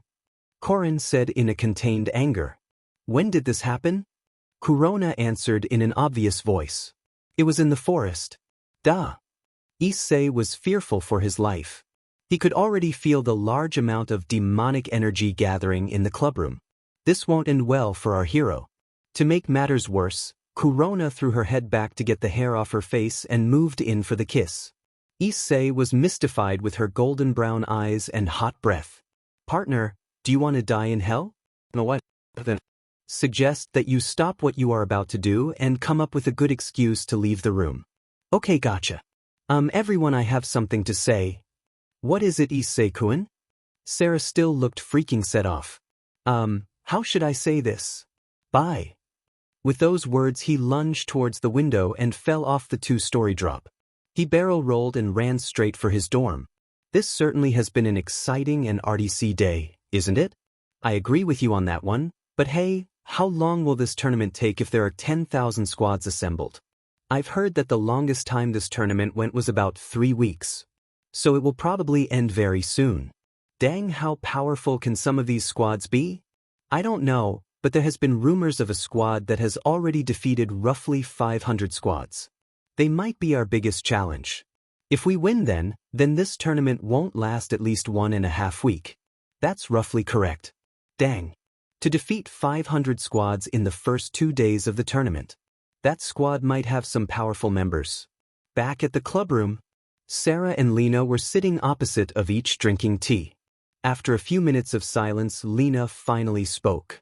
Sarah, their squad has already defeated 500 others and we only defeated 1. They really want to make their dominance known. I can't blame them for showing power. They are Satan's elite guard. I just hope we are able to win this year. Last year we were so close, but then they pulled him in the battle. That certainly was a rough decision. Yes, do you still remember that scene? Sarah closed her eyes and nodded her head. The day I watched my loved one's soul die. The last of them fell to the ground. She wasn't pleased with the new squads this year. She turned around to meet another woman and said, I'm quite disappointed. There seems to be no promising squads this year. The taller woman said slowly, Well, I wouldn't be too sure. There is a squad that shows some potential. Oh, and who would they be? A squad named after their leader. The Sarah squad. It seems that they are also our next target then. Do not take them lightly. Last year, our old squad nearly lost against them. With those final words, she turned and disappeared into the wind. Back in the arena, Issei spun around to be met by a wooden staff to the stomach and a knee to the face. He flipped and hit the ground face first. He turned around and saw his opponent. Her blue hair was tied to a ponytail, with fierce red eyes looking down on him. Her outfit was a traditional Chinese fighting gear. It was blue with gold designs at the edges. Her wooden staff was resting on her shoulders at the back of her head. She had a smirk on her face. Huh, did you really think I'll be beaten that easily by a little boy like you? That's pathetic. Go back home and study more on fighting than on girls' bodies. Issei slowly got up and wiped the small trail of blood coming off the corner of his mouth and went to a fighting position. I won't be beaten by just that. I will win so I can meet Satan. You're just another obstacle for me to pass. I will win against you. Issei declared his goal and charged with amazing speed at the girl. He went for a feint left hook. The girl took the bait and he flipped his body forward and over the girl. He grabbed her shoulders and used his momentum to throw the girl to the wall. Saen, use the seals to keep her at the wall so I can finish her off. Gotcha. Once you release her, the seals will activate and will neutralize her arms for a couple of seconds. Issei released her and she was sent flying towards the north wall. The seals appeared on her shoulders and pushed her deeper to the wall. Issei charged up his body for a charge attack. His fists burst to a dark crimson flame that stretched behind him to form a tail. He used the flames to instantly move forward. The speed that he took off was like a sonic boom. The wind howled and his flames roared towards his target like the sound of a dragon. He slowed just enough and kept back some of his power so he doesn't seriously injure her. He ended it with a punch that had a mediocre amount of power, but just enough to bring his opponent down. She fell of the wall and crashed to the ground. She was out cold as her body was illuminated with a white light and she soon disappeared from the battlefield. Sarah and Kurona were the only ones that were still present in the arena. The rest were beaten by their opponent and currently were in the infirmary. Sarah had her usual clothing for battle, but some parts of it were ripped like in the hips, the shoulder, and even the top of her biars. Kurona looked even worse. Her robe was ripped off up to her knees, she had some wounds on her body. The most revealing part was her chest.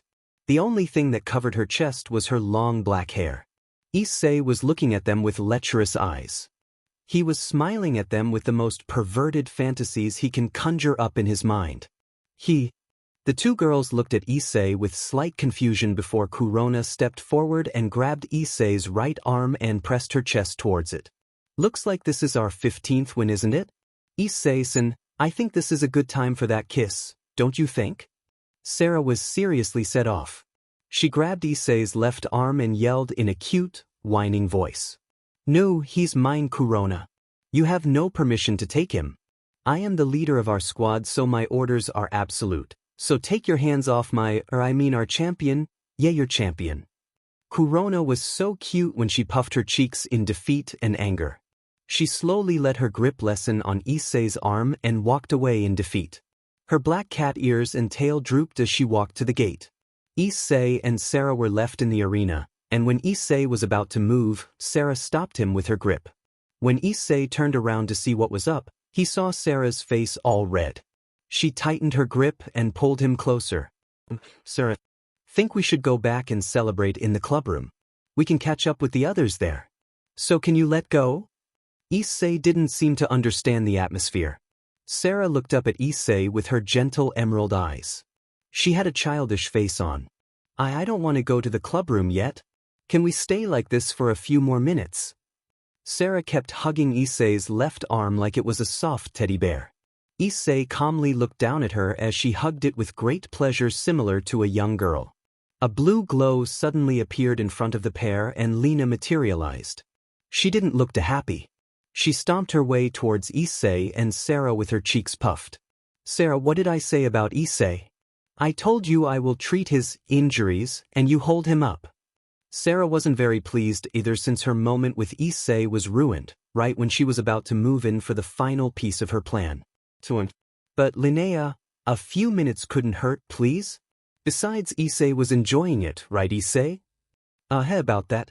I was actually planning to get my injuries treated, but I had to wait until you stopped hugging my arm. Issei did like the feeling on his arm, but with the constant fan service being dished out almost every hour of every day, it seemed like he can control his urges, just for a little bit. The trio teleported back to the clubroom where everyone was waiting patiently. Issei sat down on the sofa and took off his school jacket and shirt. The girls looked at his body with great interest and a trace of lust. His well-toned abs and chest were gorgeous, while his arms were large with muscle. This was the first time that everyone could see Issei's body. He looked like a model instead of a high school boy. Lena put her palms on Issei's back and a faint green glow appeared.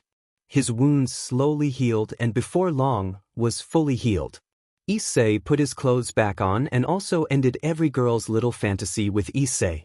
Issei got up and took his bag, saying goodbye to the lustful eyes of every girl in the room. It gave him chills on his spine. He walked back to his dorm relieved that tomorrow was the weekend. He didn't see Suki anywhere, so he guessed that she was back at her dorm. The road back to his room was silent. Issei woke up to see the sunshine pierce his window's clear glass. It was the weekend, so Issei decided to go back to training and improve his fighting style as well as his balance breakers. Saen yawned in his mind. Good morning, Hyodo-kun. Morning, Saen. It's time to go back to training. Let's go. Right, but not for too long. Your body will be strained if you do it too long. How about we explore the city after about 2 hours of training? I want to see some sights in hell. Okay, that sounds good. Issei went to get showered and dressed. He wore a light gray jacket and jeans. He opened the door and stormed off to the training grounds. Issei arrived at the training grounds, was about to activate his sacred gear, when Saen said, Hyodo-kun, I sense a disturbing presence in the sky. Issei looked up to see the sun being hidden by the moon. An eclipse was about to happen. He was confused. What was the presence then? I don't feel anything. An eclipse. This is bad. My powers will go out of control for a short while. I suggest not using my sacred gear form for a while, at least until the eclipse fades away. That shouldn't be too long since eclipses only last for about 8 minutes. Not in hell, they last for 1 whole day. I guess we can't train. I'll just meditate then. Issei sat down and closed his eyes and focused on his surroundings. The wind was lightly blowing and he could also hear the soft rustle of the trees around him. The grass was gently blowing underneath his body. He suddenly felt a small pang of pain, and when he opened his eyes he saw that he was lying down on the ground. He sat up to see that he wasn't in hell anymore. He was sitting on a sloped surface and the river was at the bottom. He stood up and walked up to the level ground again, when he saw the Occult Research Club about 100 feet away from where he was standing. They were all sitting on a patio and were silently drinking tea, poured by Akino-san. Issei ducked under the slope and talked to Saen. What is going on? I thought I was supposed to be at hell, not in the world of the living. This is bad. Remember the talk we had about talking to your friends for a couple of moments? What about it? I might have accidentally sent your consciousness to the world of the living. Your body is safe in hell. It is still meditating, but since we are at the world of the living, this could be a good time to talk to your friends. I have no control right now, so this could end in an instant or could keep going until the eclipse disappears. This is kind of bad, since I'm still not ready to face them. And by the way, what is the date today? April 24th, 2012. It's been 3 months after my death. Oh, this is seriously bad. I can't just pop up and say to them, hi guys, I'm back after 3 months of my death, and now I'm just here to say I'm going back to hell. I'll cause them more heartache than before. Kiba and the others were silently drinking tea when he felt a presence near the river. It was a very familiar feeling. He looked at Bucho and the others. They didn't feel the presence at all. The feeling of curiosity was slowly growing until Kiba says to Bucho, "Bucho, may I please be excused? I need to go to the river and clear my mind for a while." "Okay, you are free to do so." Rias didn't seem to mind, so Kiba went towards the river when he saw a brown speck of hair and a pair of eyes. He walked even faster, the presence getting stronger as he walked closer to the river. Issei saw Kiba walking towards the river and started to panic. He ducked down again and said to Saen, "What do I do? What do I do? Jump into the river. Are you nuts? I'll drown if I stay there too long. Just because my body isn't here doesn't mean it won't feel the sensation of drowning. You have an artificial body here. It is similar to your body back in hell. So jump in the river, or do you have a better idea? How about run? Really? That's the best you could come up with? It makes my idea smart. Well, I can propel myself at a much faster speed than Kiba, and with the seals I'll be able to boost myself even faster. How is that for a good idea? Fine. Just get ready. He's getting closer."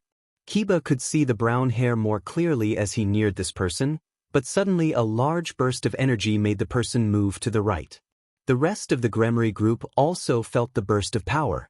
They rushed towards Kiba and asked, "What was that? Did you see who or what that was, Kiba?" Bucho and Akino-san were looking at him questionably. "I think it was a person spying at us. He was moving over there." He pointed to the right towards the bridge. "I was about to see who it was, but he moved before I got a closer look. Let's follow our mysterious visitor and make him talk." The group sprinted toward Issei's direction. "Partner, I think we have a big problem." "What is it?" "Look behind you." Issei turned around to see the whole group running after him. Akino-san and Rias were flying. They were gaining on him. "Saen, can you materialize a hat or hood that can cover my face?" "Sure thing." A hood formed over his head along with a red and brown jacket similar to his own back in his dorm. He kept running, but the two girls were getting near him. He did a risky move then. He activated his sacred gear and used the seal on his own hand that propelled him farther from the two girls. He was resisting the urge to stop and hug them. He couldn't just appear and disappear after they see him for a few moments. A blast of energy tripped him up and made him stumble. The group stopped just a few meters away from him. They all looked ready to fight. Zenovia had Ascalon and Kiba had his demonic sword. Rias and Akino-san were holding orbs of energy in their palms ready to shoot. "Who are you and why were you spying on us?" Rias shouted at the stranger. No response. "Uncooperative, eh? Well then, if you don't speak now, I will destroy you from where you stand." Issei was needed to be careful or else he might reveal his identity.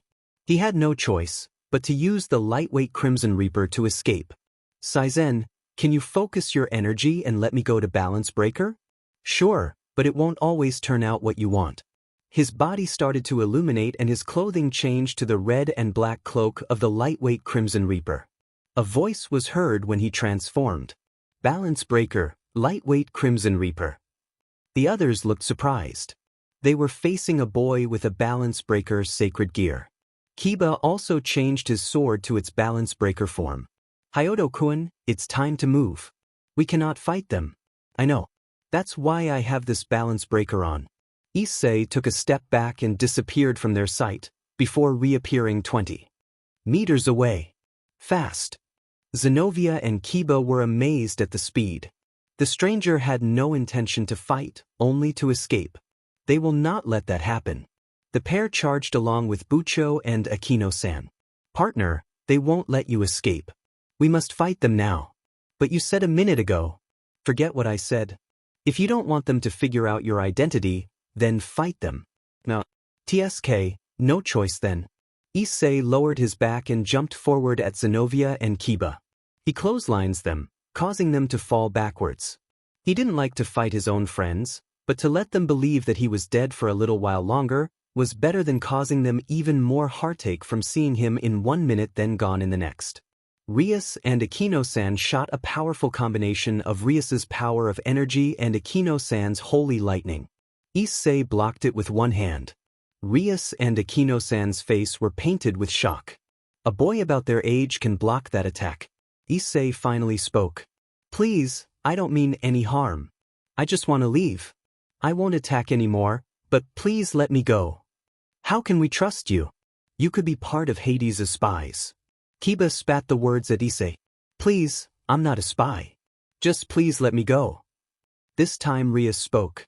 On one condition, remove your hood. Crap, what do I do? I don't know. Thanks for the help, oh wise dragon. Hey, I'm out of ideas. They have you cornered. Either fight or remove the hood. Your choice.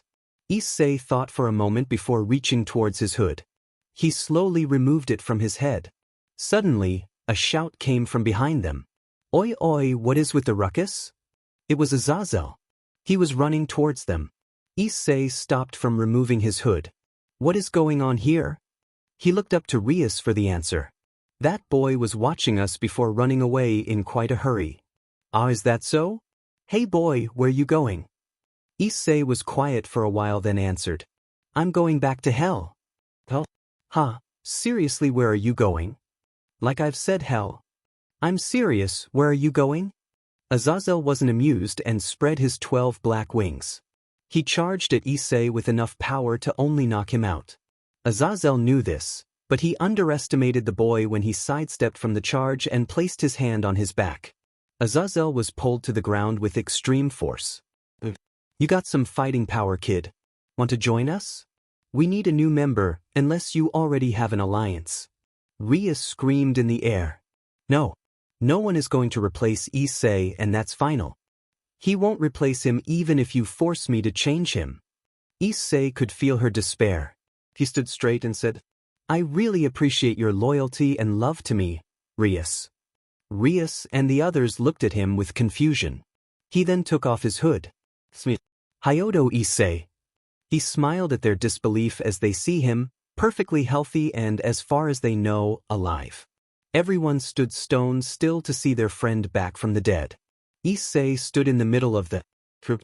His hair was the same, his body looked much slimmer and well-proportioned. The Gremory group and Azazel stood quietly until Asia broke the silence. Issei-san? Is that you? She walked slowly towards him.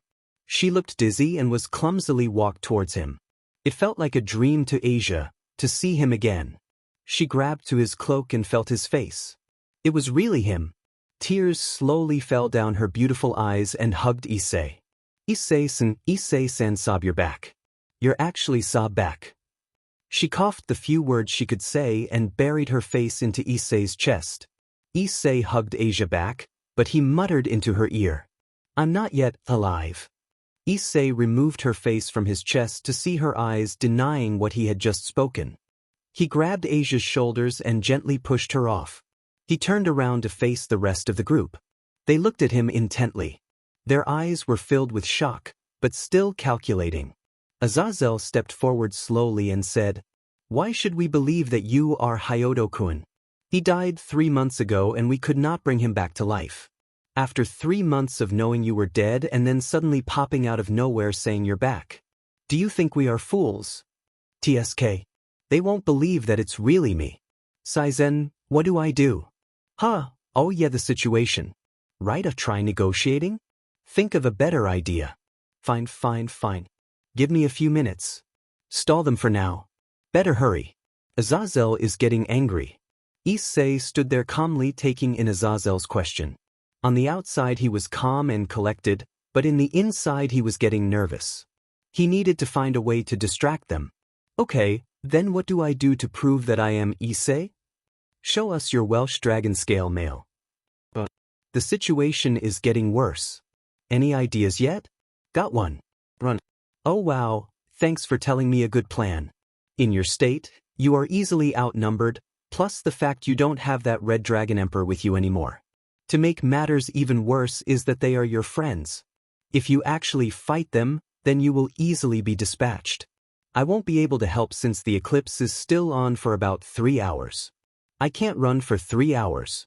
It's going to make me tired and they would eventually catch up. Don't forget your Senjutsu training. You are able to recover your stamina through your surroundings. I will help increase it over time. I don't want to run anymore, Saen. I want to face them. I can understand, but please think of it logically. There is a chance they won't believe you. They will attack you without hesitation. Do you want to be struck down by your own allies? You make a good point. Alright, I'll use dress break on Rias and Akinosen. Once they're distracted from that, then activate the seals on my feet and we can have a head start. Good enough. I haven't seen bear melons for a long time. I agree. Issei faced Azazel confidently and closed his eyes. He made some light using his balance breaker. Right when they were about to believe him, he shot an orb of red energy at the two girls and it exploded, ripping their clothes to smithereens. The confusion was as he expected. They all turned around to see if they were all right. Issei's feet was then covered by Sezen's dragon insignia. He was launched in the air at least 400 feet up. He focused power beneath his feet and soon, a dark, crimson flame roared underneath his feet. He was flying. He didn't have time to celebrate this new ability. The group finally figured out his plan. They faced him and launched to dispatch their trickster enemy. He looked at Asia one last time. Her face still believed it was the real Issei. He showed Asia his smile one last time, before turning and blasted away from her group. Issei burst through the air in high speeds. The wind in his hair and face felt great. Now how do you steer this? He kept moving forward with no sign of stopping. The flames roared of power as he sped through the river, leaving a large wave of water. He pushed his legs forward for a moment, hoping to stop. He was then stationary for a while in the air, scanning his surroundings. There was no sign of the Gremory group, so he was far away enough to relax. He lowered his body down on the ground, but when he did, a sword came flying across the water and scratched the side of his face. Kiba stood on the other side of the river, sword up and ready. The two boys stood and faced each other. Kiba's eyes revealed hesitation, knowing that he could actually be attacking his own comrade. Issei had to be careful. If he actually has to fight Kiba, then it's best to draw back his power. Yo Kiba, how's life being the prince of the school? It should be more peaceful since I'm not there peeping on girls anymore.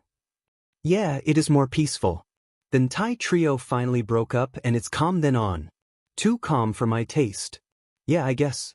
Well, see ya. No. If you are really Issei, then why won't you come back with us? We can convince Azazel that it's really you. Just please come back with us. Issei shook his head, smiling. I will, but not at this moment. When the time comes, I will come back and explain everything. Goodbye for now. Oh, and Kiba, tell Saji and Valley I said hi. Wait, Isidash. Issei's feet were glowing again. He launched himself in the air and disappeared. All he heard was the sonic boom he left. Sazen, how long until the eclipse is gone? We have 5 minutes. Okay then, it looks like we'll be able to relax for now. Yes, I agree. Issei landed, actually for the right term, crashed to a tree. His body was fading from this world. He opened his eyes to see the red sky again. He stood up and looked around. It looks like the eclipse has finally gone down. Sazen, looks like we won't be able to go explore the city now. Actually, the eclipse ended far earlier than I expected. We still have about 8 hours left. But, I thought you said I had 5 minutes left. I thought you meant the whole day was up in 5 minutes. You asked the eclipse, not the... Be more specific next time. Sigh, anyway, we can still explore then. I'll go ask one of the girls to guide me through the city. So, like a date? Yeah, I guess. As Issei walked towards the school, he asked Sazen.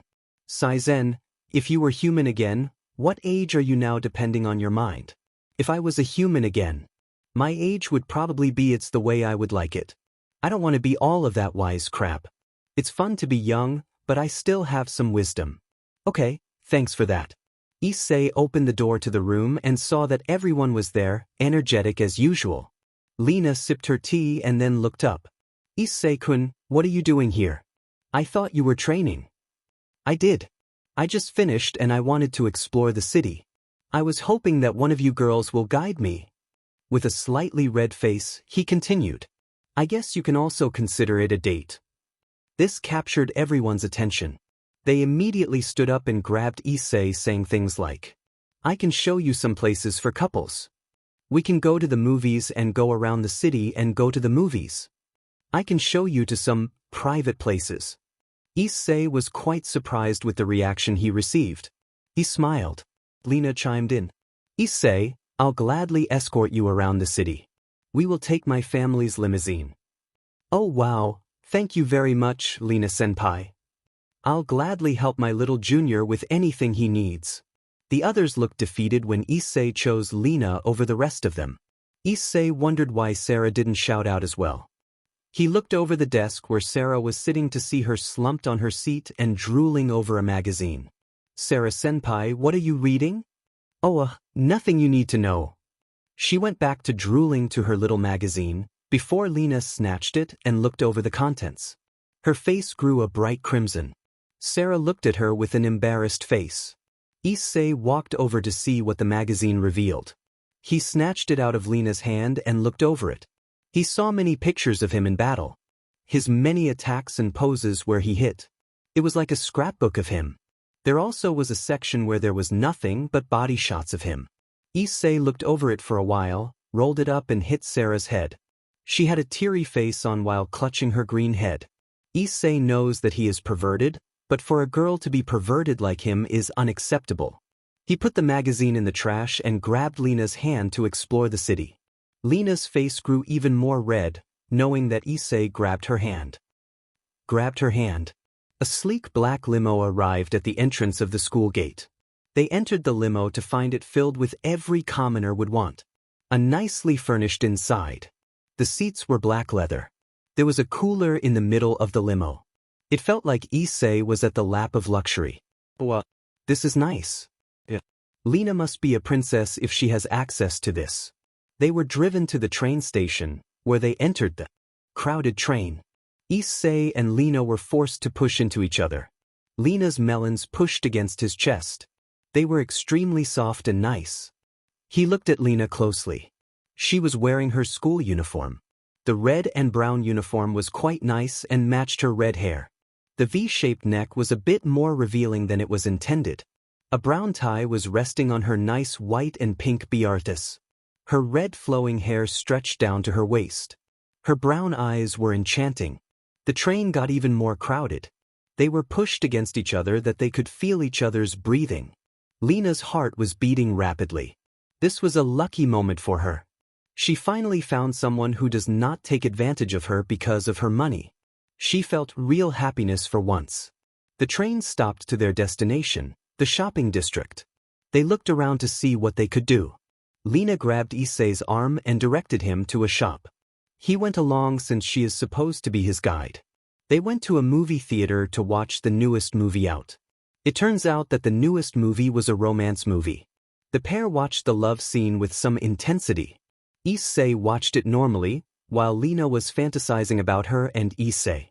She let out a sigh that shows that she was enjoying her fantasy. After the movie, they went to some shops that sold food. They shared a yogurt together. Lena was doing the feeding for Issei. "Say, Issei." "Ah." She put a spoonful of yogurt into his mouth. He smiled when Lena saw a speck of yogurt on his cheek. She used her finger to wipe it off and put in her mouth. The sight looked like an average date. They went to a few stores and looked around. Issei didn't have this much fun since the time when he met Rianao, that fallen angel, who was his first girlfriend. The first girl he actually felt like he belonged. Issei's heart still had a piece of Rianao. She's gone now, but it seems like she'll never be gone in his heart. Lena looked much like her. It seems that she is changing his heart. He snapped out of the nostalgia he was experiencing and escorted Lena back to the train station. Their date actually went very fast. Their 8 hours were up and it seems like Lena had as much fun as Issei. They returned to the school where they went back to the clubroom where everyone was waiting. Issei and Lena looked at the group. It seems like a new squad has challenged them. It was written all over their faces, but it seems it was something even more. What happened? It seems that Satan-sama's elite guard has finally challenged us, and also, Lena will not be able to participate. Sarah started with a low voice. Why can't she participate? Her parents told Satan-sama to prevent her from participating. She was the heir to their fortune and company, so it was natural for her not to join. But what about her previous battles? Her parents didn't care since they were no big deal, but now it is. This is the elite guard. They did not want to let harm the future heir. Issei turned around to see Lena look down on the ground. Small droplets of tears were cascading her cheeks and dropping gently to the floor. Issei walked towards her and gently tilted her head up. She was crying lightly and her words were easy to understand. My parents sniff always do this to sniff me. They never let me sob participate in any of the final battles. We have a replacement for Lena, though it does pain me to say that, but we needed it. Sarah gestured towards the young girl standing next to her. The sunlight covered her face, but long black hair instantly revealed her identity. Hi Issei-sen. Suki, hey. I assume you know each other by the way you greeted each other. I asked her to be our new member. Lena, are all right with this? Yeah, I'm all right with her. She seems like a nice girl. She finally stopped sobbing, but her eyes still showed sadness. Issei couldn't stop, but feeling sorry for her. The life of a rich princess was even more strict than a normal person's. He already experienced it with Razor. Issei closed his eyes and collected his thoughts, and then opened them. He knew this day would come. The final battle has arrived at last. Issei's final struggle against his death. The obstacle that will determine his wish. Sarah's squad versus Satan's elite guard. 2 teams, 1 winner. It will be decided tomorrow at the arena. Issei's legs shook, knowing the danger ahead. The final battle to make his wish come true. It wasn't so far from him, but this was Satan's elite guard. They wiped out nearly half of the squads that were participating. Who knows how crazy their power must be? Hyodo-kun, it's time to go now. Yeah. Let's win this Saizen, then we can go back to the world of the living. I agree. He ran towards the arena. The battlefield they were going to fight in was different. It was large, much like the old arenas used for gladiator fighting. The large bronze walls loomed over him as he approached the structure. Dark clouds started to claw its way towards the arena. A truly terrifying sight for those ready for battle. He entered the long, dark hallway towards the center of the arena. He exited to see a brilliant white light. When his vision cleared, he saw an arena filled with many people eager to see this spectacle. Issei looked around. This was far larger than any of the previous battlegrounds. It was only dirt and large stone walls that surrounded him. He looked to the other side of the arena to see a balcony that was occupied by Lena, her mother and father. She looked much like a princess with her shining red dress and braided hair. Issei looked to the other balcony next to theirs. A man in a blood-red suit was seated there. His black hair was combed neatly and a wicked smile on his face. Black eyes that were piercing as if they could look at your soul. Issei knew that the man he was watching was Satan. He continued walking towards his members. They were wearing their usual clothing, but they were as nervous as Issei was. He arrived and soon he could take a glimpse of Satan's guard. The leader, it seems, was the woman that had a dark purple hair similar to Akino-san's. She has icy blue eyes and was wearing what looks like an ordinary schoolgirl outfit. The top was blue and her skirt was white. The girl to her right looked like the next in command. She had blue hair, green eyes, and glasses. She wore the same outfit as her leader. She was about the same height as Issei. The next one wore a white robe. She looked like a samurai. The green hair was tied to a ponytail and her dark emerald eyes looked relatively calm. The next girl had orange-red hair. It was somewhat messy and it reached to her waist. She had brown eyes that seemed eager to fight. Her outfit looked much like a thief. She had a holster on her side, so her weapon was gun. The next 2 looked like twins. Their matching black hair and purple eyes could easily stuck any man they meet. Their small lowly bodies were clothed in a black school uniform. The final girl was a blonde woman. She looked like a princess. The golden curls and blue eyes made her an ideal girl. She looked similar to Ravel. He stood there examining his opponents. He was trying to stay calm against these girls, but he couldn't take off his eyes off their chest. They were nice and large. They looked really soft. He was wondering if there was an opportunity he could grope them as an early victory.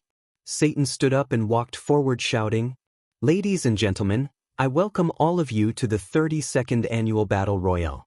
10,000 squads participated in this event, and now these last two remaining teams are here to settle the final battle. We hope you all have an exciting time, and to the winners of this battle, you will each have one wish granted to you. The final battle is here. Let us start." The crowd let out a thunderous cheer. All were eager to see these two powerful squads to battle. They were anticipating the countdown and the inevitable battle.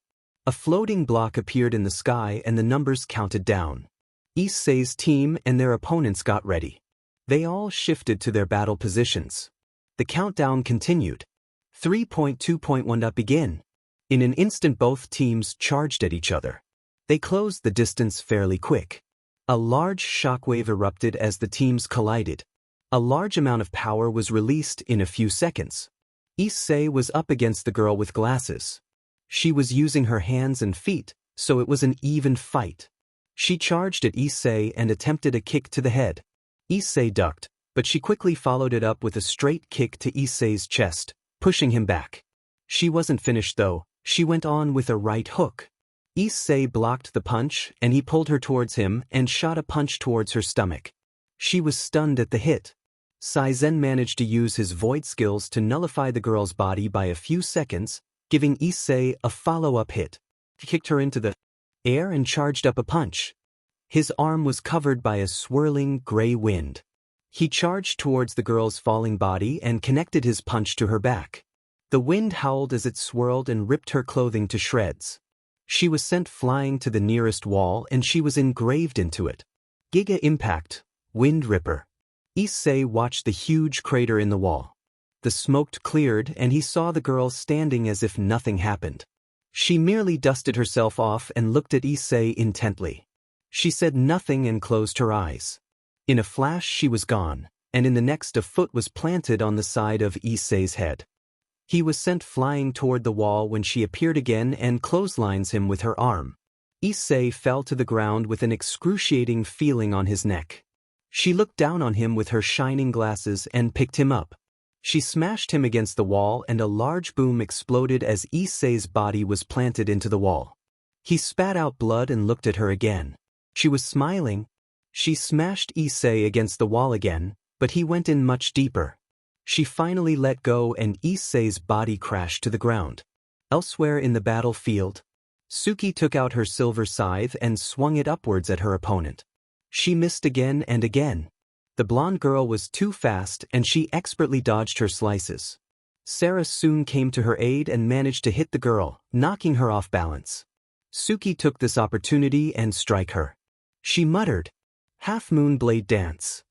Her eyes shined iridescent red and her movement increased tremendously. She swung her scythe upwards, launching her opponent into the air, followed it up with a kick to the stomach and grabbed her scythe with only left hand and swung it. The girl was sent back flying a few meters, but when she got up, she didn't seem to take damage. She merely smirked and charged at Suki with great speed. She was a blur to Suki, which made her lower her guard trying to figure out where she might strike, but she appeared next her and smashed her right thigh to Suki's flank and made her tumble to the ground. She could feel devastating pain coming from her left hip. It burned as well. She looked up to see her approaching with a smile on her face. Sarah fought the leader with great intensity. Her opponent dodged each of her attacks and fought back with a long, slender whip. She smashed the whip to the ground where Sarah stood and in tremble would be released.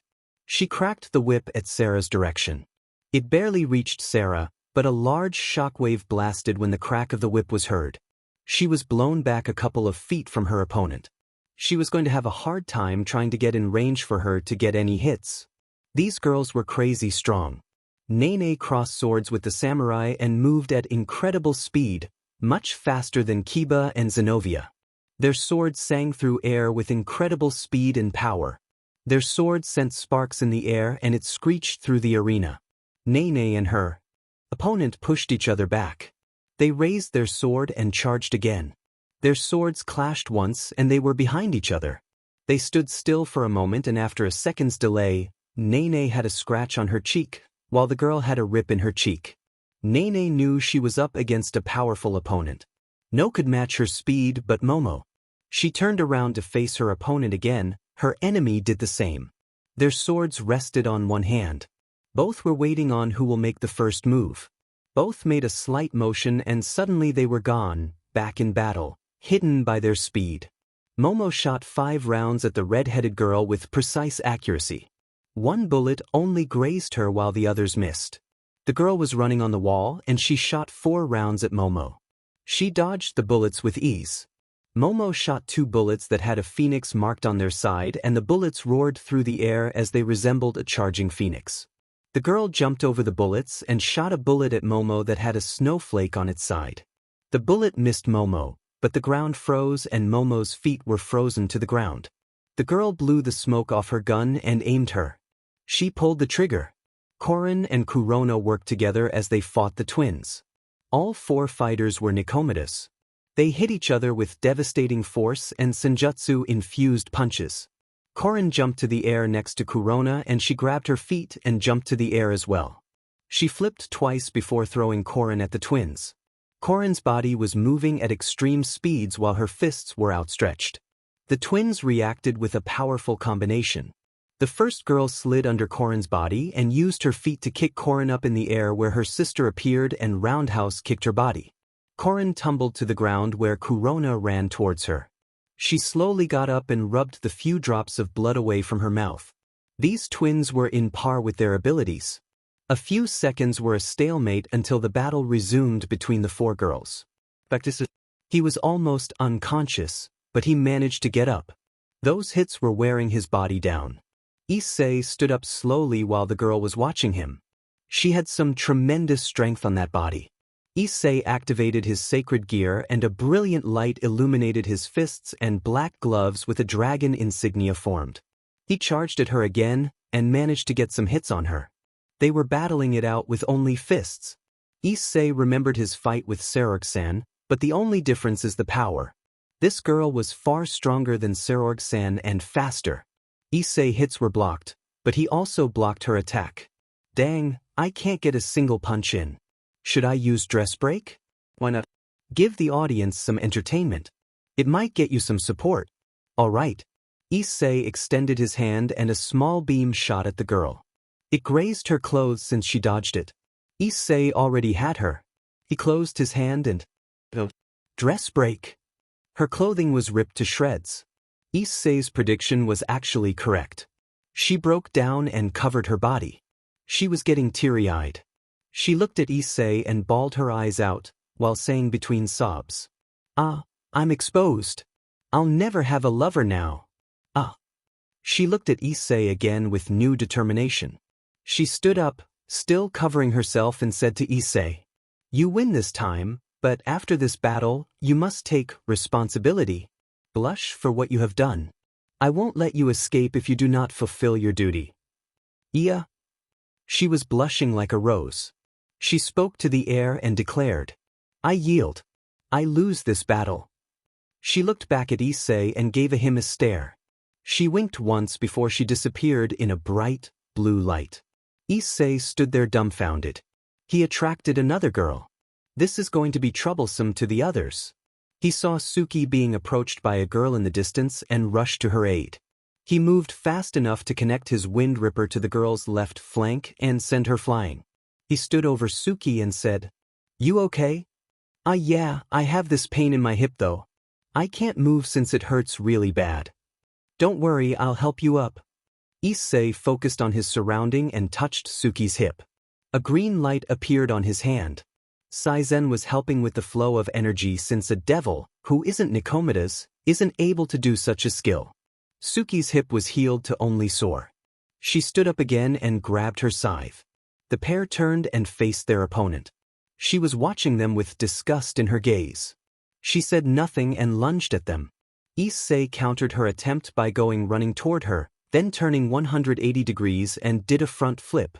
His foot had a strong impact on her chest and she floated in the air for a short while. Issei grabbed her legs and threw her toward Suki. Suki figured out what he was doing and got her scythe ready. Suki's eyes glowed iridescent red again and she muttered, "Red Moon Ballet." She started the attack with an upward slash and followed it up with a series of slashes that went in a fluid circular motion, each slash hitting their mark on her body.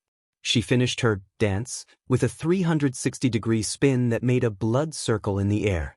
Suki's eyes still flashed red, making her look like a reaper. The girl's body fell to the ground with numerous marks on her skin. She fell limp and her body was swallowed by a bright light. This was by far their hardest fight as a team. These people were strong, but at least they were able to beat two of them. Issei looked at Suki. She had some injuries on her body. Her clothes were somewhat ripped, but the most noticeable thing was the burn mark on her hip and part of her cheek. His train of thought was interrupted when a scream was heard behind him. He and Suki turned around to see Momo and Nene fall to the ground. Nene had a stab wound on her stomach while Momo had bullet marks on her body. They fell to the ground and disappeared. They were wiped out and their opponents barely used their power. The gun girl smiled and triumphed while the samurai slashed her blade and let the blood splatter on the ground before sheathing the blade. Momo and Nene were their fastest members and were great at offense, but were beaten with barely a whisper of effort. Strong. Such speed and power. We must be wary of those too. If we are overwhelmed, then we will easily lose. You are by far the strongest in the squad, and if you lose, then the whole squad loses. Yeah, I kind of got that. These girls are a struggle to defeat. Issei is somewhat wounded, and Suki was slightly burned and her hip was still a hindrance. Issei wonders how long they are able to hold out. This is going to be troublesome. Korin and Kurona charged at the twins once more. Korin led and attacked the first twin. She executed a devastating combo of punches and kicks. Each hit created a powerful shockwave in her hand. Korin ended it with an uppercut and then ducked down. Kurona stepped on her back and launched off of it. She grabbed her right arm and held it to her chest so that her elbow was to hit the floating body. The girl flipped in the air and dodged the elbow. She was above Kurona and, suddenly her face flashed a smile. The next moment, she punched Kurona to the ground. Her sister awaited below and once Kurona was in range, she stuck her elbow and hit Kurona's back. The sound of bone cracking resounded from her back and she instantly fainted. She gasped once before she fell to the ground and disappeared. The twins turned to Korin and charged at her. She was getting weak due to the Senjutsu she used. It takes a toll if used extensively. Right before the twins could reach her, a silver blade appeared between them and Suki appeared. She managed to save Korin from the twins. There were a few moments of silence before the pair lunged at them again. Suki swung to the right and caught one of them. She slammed the scythe to the wall. A large crater formed with a body at its center. She took the blade out and the body fell. Suki looked at the body, expecting it to disappear, but instead blurred out. The body made a whoosh and then the girl was next to her sister. They ignored Suki and charged at Korin. The first one caught Korin's legs and made her fall backwards. The second girl leaped at her chest and pushed her legs into body. Korin slammed to the ground hard. Issei's narration. Issei charged at the samurai girl with his fist glowing. She dodged to the right and kicked Issei to the side. Her kick was powerful and knocked him back a few yards. He stood up and got ready to charge again, but Saen interrupted him. Hyodo-kun, maybe we should try a logical approach. Use dress break on her. She will be vulnerable and we can hit her. She easily outmatches our speed, but this will give us an opening. Wait, then why didn't we just use that against all of the girls? You were busy and I thought you actually had the sense to do it. You little. This would have been already over, you know. Well, you were having, I guess, a lot of fun fighting and I didn't want to spoil it. Let's get this over with then. Issei extended his arm and a red orb formed. He moves his hand and the orb went sailing towards the girl. The orb exploded, but the girl disappeared before the light could touch her clothes. She reappeared below Issei and threw her fist into his abdomen. It had an aqua blue glow around it. Issei went up the air for a few seconds, then his body was sent flying away. The damage he just received was immense and he felt like puking. He couldn't stand up and his vision was getting blurry. Suki and Korin's narration. The twins unleashed a barrage of attacks on Korin. The first twin attacked and forced Korin to block while the second one sneaked behind her and punched her back. The same attack that defeated Kurona. Korin fell to the ground and left only Suki surprised at the attacks. Korin didn't even let out a single hit. The twins turned around and flashed an evil smile. Issei's narration. Issei got frustrated at the samurai girl. She kept dodging his attacks. Using dress break was useless since she would disappear before it hit her. He decided to go help Sarah instead since she looked like she needed it. He ran where the explosions were located. Large bursts of energy were being released when Issei arrived. Sarah looked battered while the other girl only had scratches. She looked at Issei, smiled, then said, You must be their new recruit. My name is Roland and I am the current leader of Satan's Guard. Pleasure to meet you. She was surprisingly nice, but then she fired a ball of energy at him. He managed to only be grazed, but it still burned. There was a lot of intensity in that blast. He grabbed his shoulder and felt the burn. It wasn't too bad. He stood up and charged up. His hands glowed with power and he disappeared. He appeared behind her ready to hit her, but she turned with amazing speed and slapped him. It didn't look like much, but Issei could feel the power within that hit. Sarah charged at her, Tunfa's ready, and started the attack. Sarah was moving much faster than Issei and her attacks were fluid. Her movements didn't have excessive moves and some connected. Each hit created bursts of energy that exploded in a bright blue flash. Issei watched as the two girls fought, but when Roland hit Sarah, she released energy from her hand and sent it through Sarah's body. Her body lurched back and had a few spasms. The energy looked like lightning as it coursed through her body. Roland turned to Issei and fired the same energy at him. He was too focused on Sarah and was hit directly. His body screamed in pain while it tries to defy the energy coursing through it. It was excruciating pain. Roland had a sadistic smile on her face. She extended her hand once more and a swirl of energy focused to a small sphere. She mouthed something but Issei couldn't read it. She fired it and a large blue beam ripped across the arena directly to Issei. The hum of the beam overwhelmed Issei's ears. The beam soon reached Issei but it never did. A small figure appeared in front of him, her arms spread out, and her black hair waving wildly in the air. Suki protected him. The blast subsided and Suki turned to Issei. She gently smiled and said, Issei-san, win for us. Please. She fell to the ground with a thud and disappeared, illuminated by the gentle light. Sarah struggled to stand up, but Roland's subordinates followed up with the final hit. She flew to the air and fell to the ground with a thud. She too was enveloped by the light and was gone. Issei was left to face the 5 of Satan's Guard. Roland signaled her subordinates and they obeyed. They disappeared from her sight. The twin appeared and slammed her thigh to Issei's side. He coughed blood from his mouth before flying to the wall. The next subordinate appeared and fired her fist to the air. She caught Issei's jaw and sent him up, where the final girl appeared and slammed her heel to his injured body.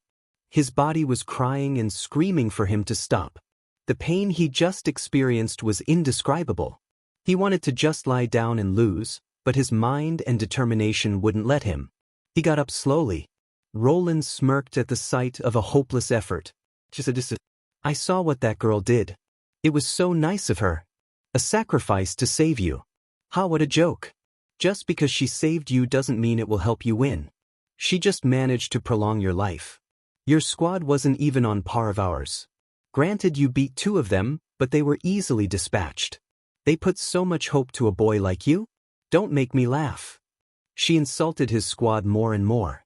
Her subordinates also joined in saying things like weak, hopeless, and no chance. The insults stung Issei's heart and let a spark of anger grow. Each insult made it burn brighter until it reached its limit. He stood up effortlessly. His head was down and his face was hidden. He talked with Saen. Saen, will you lend me your power? I already have, Hyodo-kun. Can you give me more power?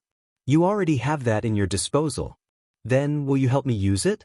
I understand your anger and I will gladly help you. His body started to glow a golden light. The opposing group only showed boredom as they watched Issei. They already know that they were going to win and wanted just a little bit of a fight. They underestimated Issei. Issei's clothing changed to a long red and black jacket. It stretched towards his legs. The black flame pattern was at its rims. It looked much like his lightweight balance breaker. The only change was the dragon helmet he wore. The helmet was the upper part of a dragon's jaw. Its red-tinted armor gleamed in the light. The eye holes were black and blank. The helmet created a shroud of darkness into his face. His injuries disappeared and he felt renewed. A golden light surrounded Issei in a serpent-like stream. It formed until it reached on top of his head and a dragon's head emerged from the body. Its teeth bared and eyes blazing with fury. It roared and the arena shook. Roland's group looked nervous. This was their first time to fight a dragon user. His energy was flowing everywhere. The overwhelming power of a dragon. His mood was filled with cold anger. This is exhilarating. I know it is. I really wanted to turn to this. Let's win this Saen. They insulted my friends and I'm at my limit. I could feel your emotions. I really need to vent some anger as well. With those final words, his power erupted. A large pillar of golden light swirled around Issei. The people got excited, but some were frightened.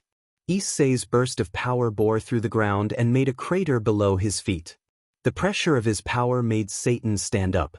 He knows this feeling. It had been so long since he ever felt this. The feeling of fear. The legendary Reaper Dragon, Saen, has been freed. Issei charged forward. His speed created a corona of energy resembling a meteor and a charging dragon. He forced his energy forward to create pressure as he approached. The power of the ultimate Crimson Reaper. He crashed towards the swordswoman first. He unleashed his barrage of attacks. He shot a punch to the girl's chest and followed it up with an upwards kick. He grabbed her face and slammed her face to the ground. He wasn't finished. He fired a burst of energy while still holding to her. She was out of the game. A devastating blow. He turned towards the red-headed girl. She got her gun ready and fired about 10 rounds towards Issei.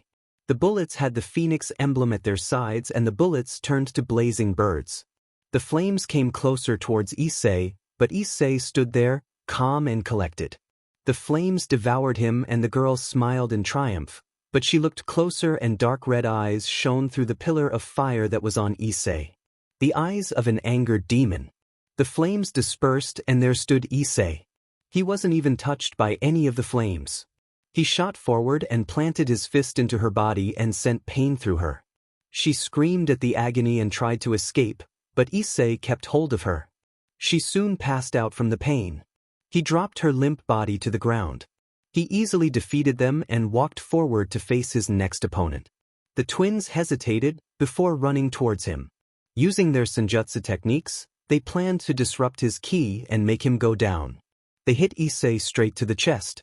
They were confident that even a strong opponent was going to hit the ground receiving that kind of damage, but Issei stood there, his jaw showed no sign of hurt. He grabbed their heads and placed seals on them. The girls fell to the ground because of the pressure the seals created.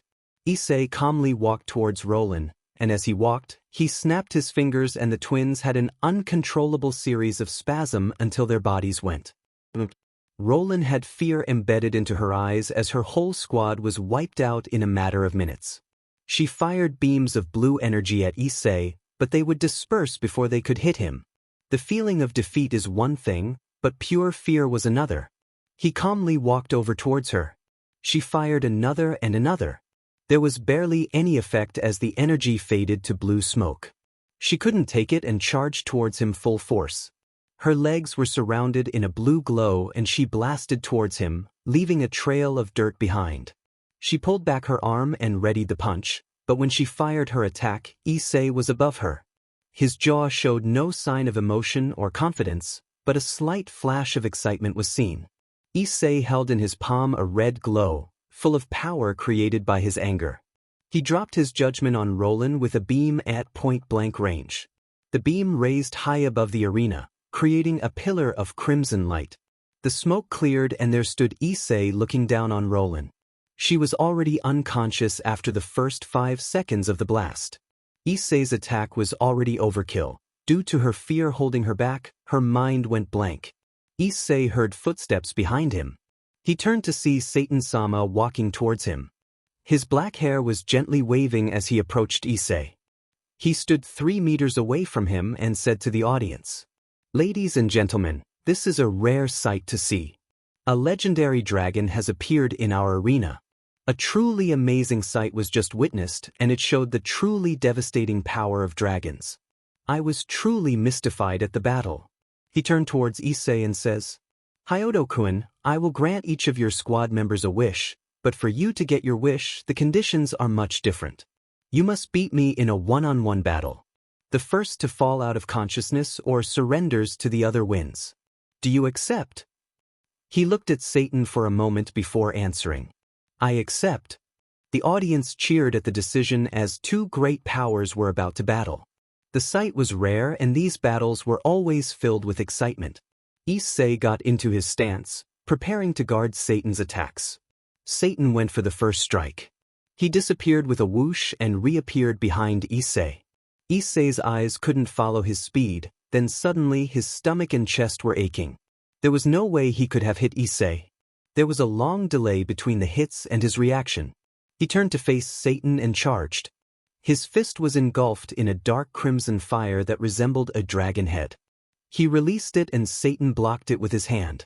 The fire was extinguished and Issei's hand was stuck to Satan's. Both fighters thought the same thing. This is going to get painful. They backed away and stood far from each other for a few moments. The standoff was rather long and the audience held their breath. As if by instinct, both fighters blasted through the arena at amazing speeds. Both sides left a streak of red behind. Issei was being propelled by the draconian fire, while Satan moved with pure demonic energy. The pressure of both powers could be felt all over the arena. They collided and a shockwave erupted at the center of the impact. They punched each other's fists. This was now a fight of pressure. The roars of their energy were being directed towards one point as electricity started to show from each side. The energy pressure got too intense and an explosion was created. Issei and Satan were blasted in the opposite direction. They managed to stick the landing from the explosion, but neither side wanted to stop. They ran straight towards each other. They collided full force and fought. Punches and kicks were thrown, and power erupted endlessly. Issei caught Satan's stomach with his knee, while Satan threw a punch to the side of his face. The battle continued and they showed no sign of stopping. Issei swept Satan's legs off the ground and followed it up with a high knee. Satan flipped in the air and caught Issei's leg and threw him to the ground. The battle got more intense by the minute, until it finally reached its highest point when Satan fired a large bolt of red lightning. Issei was hit directly. He screamed as the lightning unleashed hell into him. His clothing was already battered and ripped. Satan didn't look good as well. The battle has been going on for nearly an hour and the 2 powers soon decided to end it. Issei's consciousness was already at its limit and he knew he would fall to the ground before Satan could. He slipped into darkness and fainted. Satan looked at Issei's body as it fell to the ground. He knew he won then, but then he saw it stir. "Partner, wake up. Saen, I can't go on. He's too strong and all that power I released is already taking a toll on my body. Let me rest. Partner, do you want to stay in hell forever? Don't let that wish get out of your grasp. You're already close to it. Saen, I really want that wish, but my body won't obey me. The pain, it hurts too much. That lightning struck me down." Issei slipped back and Saen said in his final words, "Okay then, I'll take the situation into my own hands." Issei's body stirred more until he got up again. The helmet was already cracked and soon it broke in two. Issei's hair fell down to his face. He looked down on the ground, then up to Satan. His eyes went from a dark brown to great golden color. He didn't look as if he was pain. It wasn't Issei anymore, and Satan knew it. Saen took control over Issei's body while his consciousness sleeps. Very clever, but it won't do you any good. You might not feel his pain, but his body is already at its limit. One strike is all I need to defeat you. Satan was correct and Saen knew that, but he had one trick in his sleeve and this will also decide the battle. Saen said in Issei's voice. Then I'll end it here as well. You're at your limit as well. Why do you want to help this boy? He is only a host. I thought you would have not cared about him. There's a first for everything. He showed me and told me of a great life. I remembered them in my memories, but I never cherished them until he came. He helped see how great life is. He is my friend and partner, and I will help him make his wish come true. How touching, but words won't change my thoughts. Action will. I couldn't agree more. Saen stretched out his arm and chanted a foreign language, while Satan opened a seal behind him. Saen's insignia appeared behind him, much larger than it was. His seal versus Satan's. He opened his eyes, now filled with only shining light, and shouted, "Draconian storm, great blitzkrieg." Satan also released his seal, Demon Soul Storm. Saen's seal glowed and released thousands of serpent-like dragons towards Satan. Their main objective was, eliminate Satan. The storm of serpents tore through the arena with great speeds. The many golden serpents raced through with vicious intensity. Satan's seal released a specter of a man. His body was covered with many faces of anger and sadness. The culmination of his body produced a cloud. The cloud shifted and figures of people were seen. These figures charged forward like a ghost and faced off the draconian storm. The two attacks collided and many things occurred. The cloud was devastated with the overwhelming force of the dragons, but some dragons disappeared due to the poison the clouds contained. Satan was cornered and soon engulfed by the barrage of serpents. He screamed in pain as the dragons injured him into the brink of insanity. The dragons soon dissipated into light and Satan laid on the ground. Saen walked forward. He was getting weak due to the summoning. He reached Satan's body and said, "I win." He turned around and walked away. 1.2.3.4.5 steps was all he could make. He felt a searing pain in his shoulder and saw a crimson blade pierce through. One of the blade's side was long and sharp. The tip had a slant that connected to the other side of the blade. This side had teeth, or rather, sections of the blades that resembled teeth. He turned slowly to see Satan wielding it. He quietly said to Saen, "Consider this a parting gift. The great Siegfried's sword, the imbued edge. A legendary sword that could cut down a god, or even better, a dragon." He ripped the blade out of Saen's shoulder, Issei's body, and let him fall to the ground. Saen fainted as well. He did not hear the final words of Satan. "You have passed. You are ready to continue." Darkness swallowed him.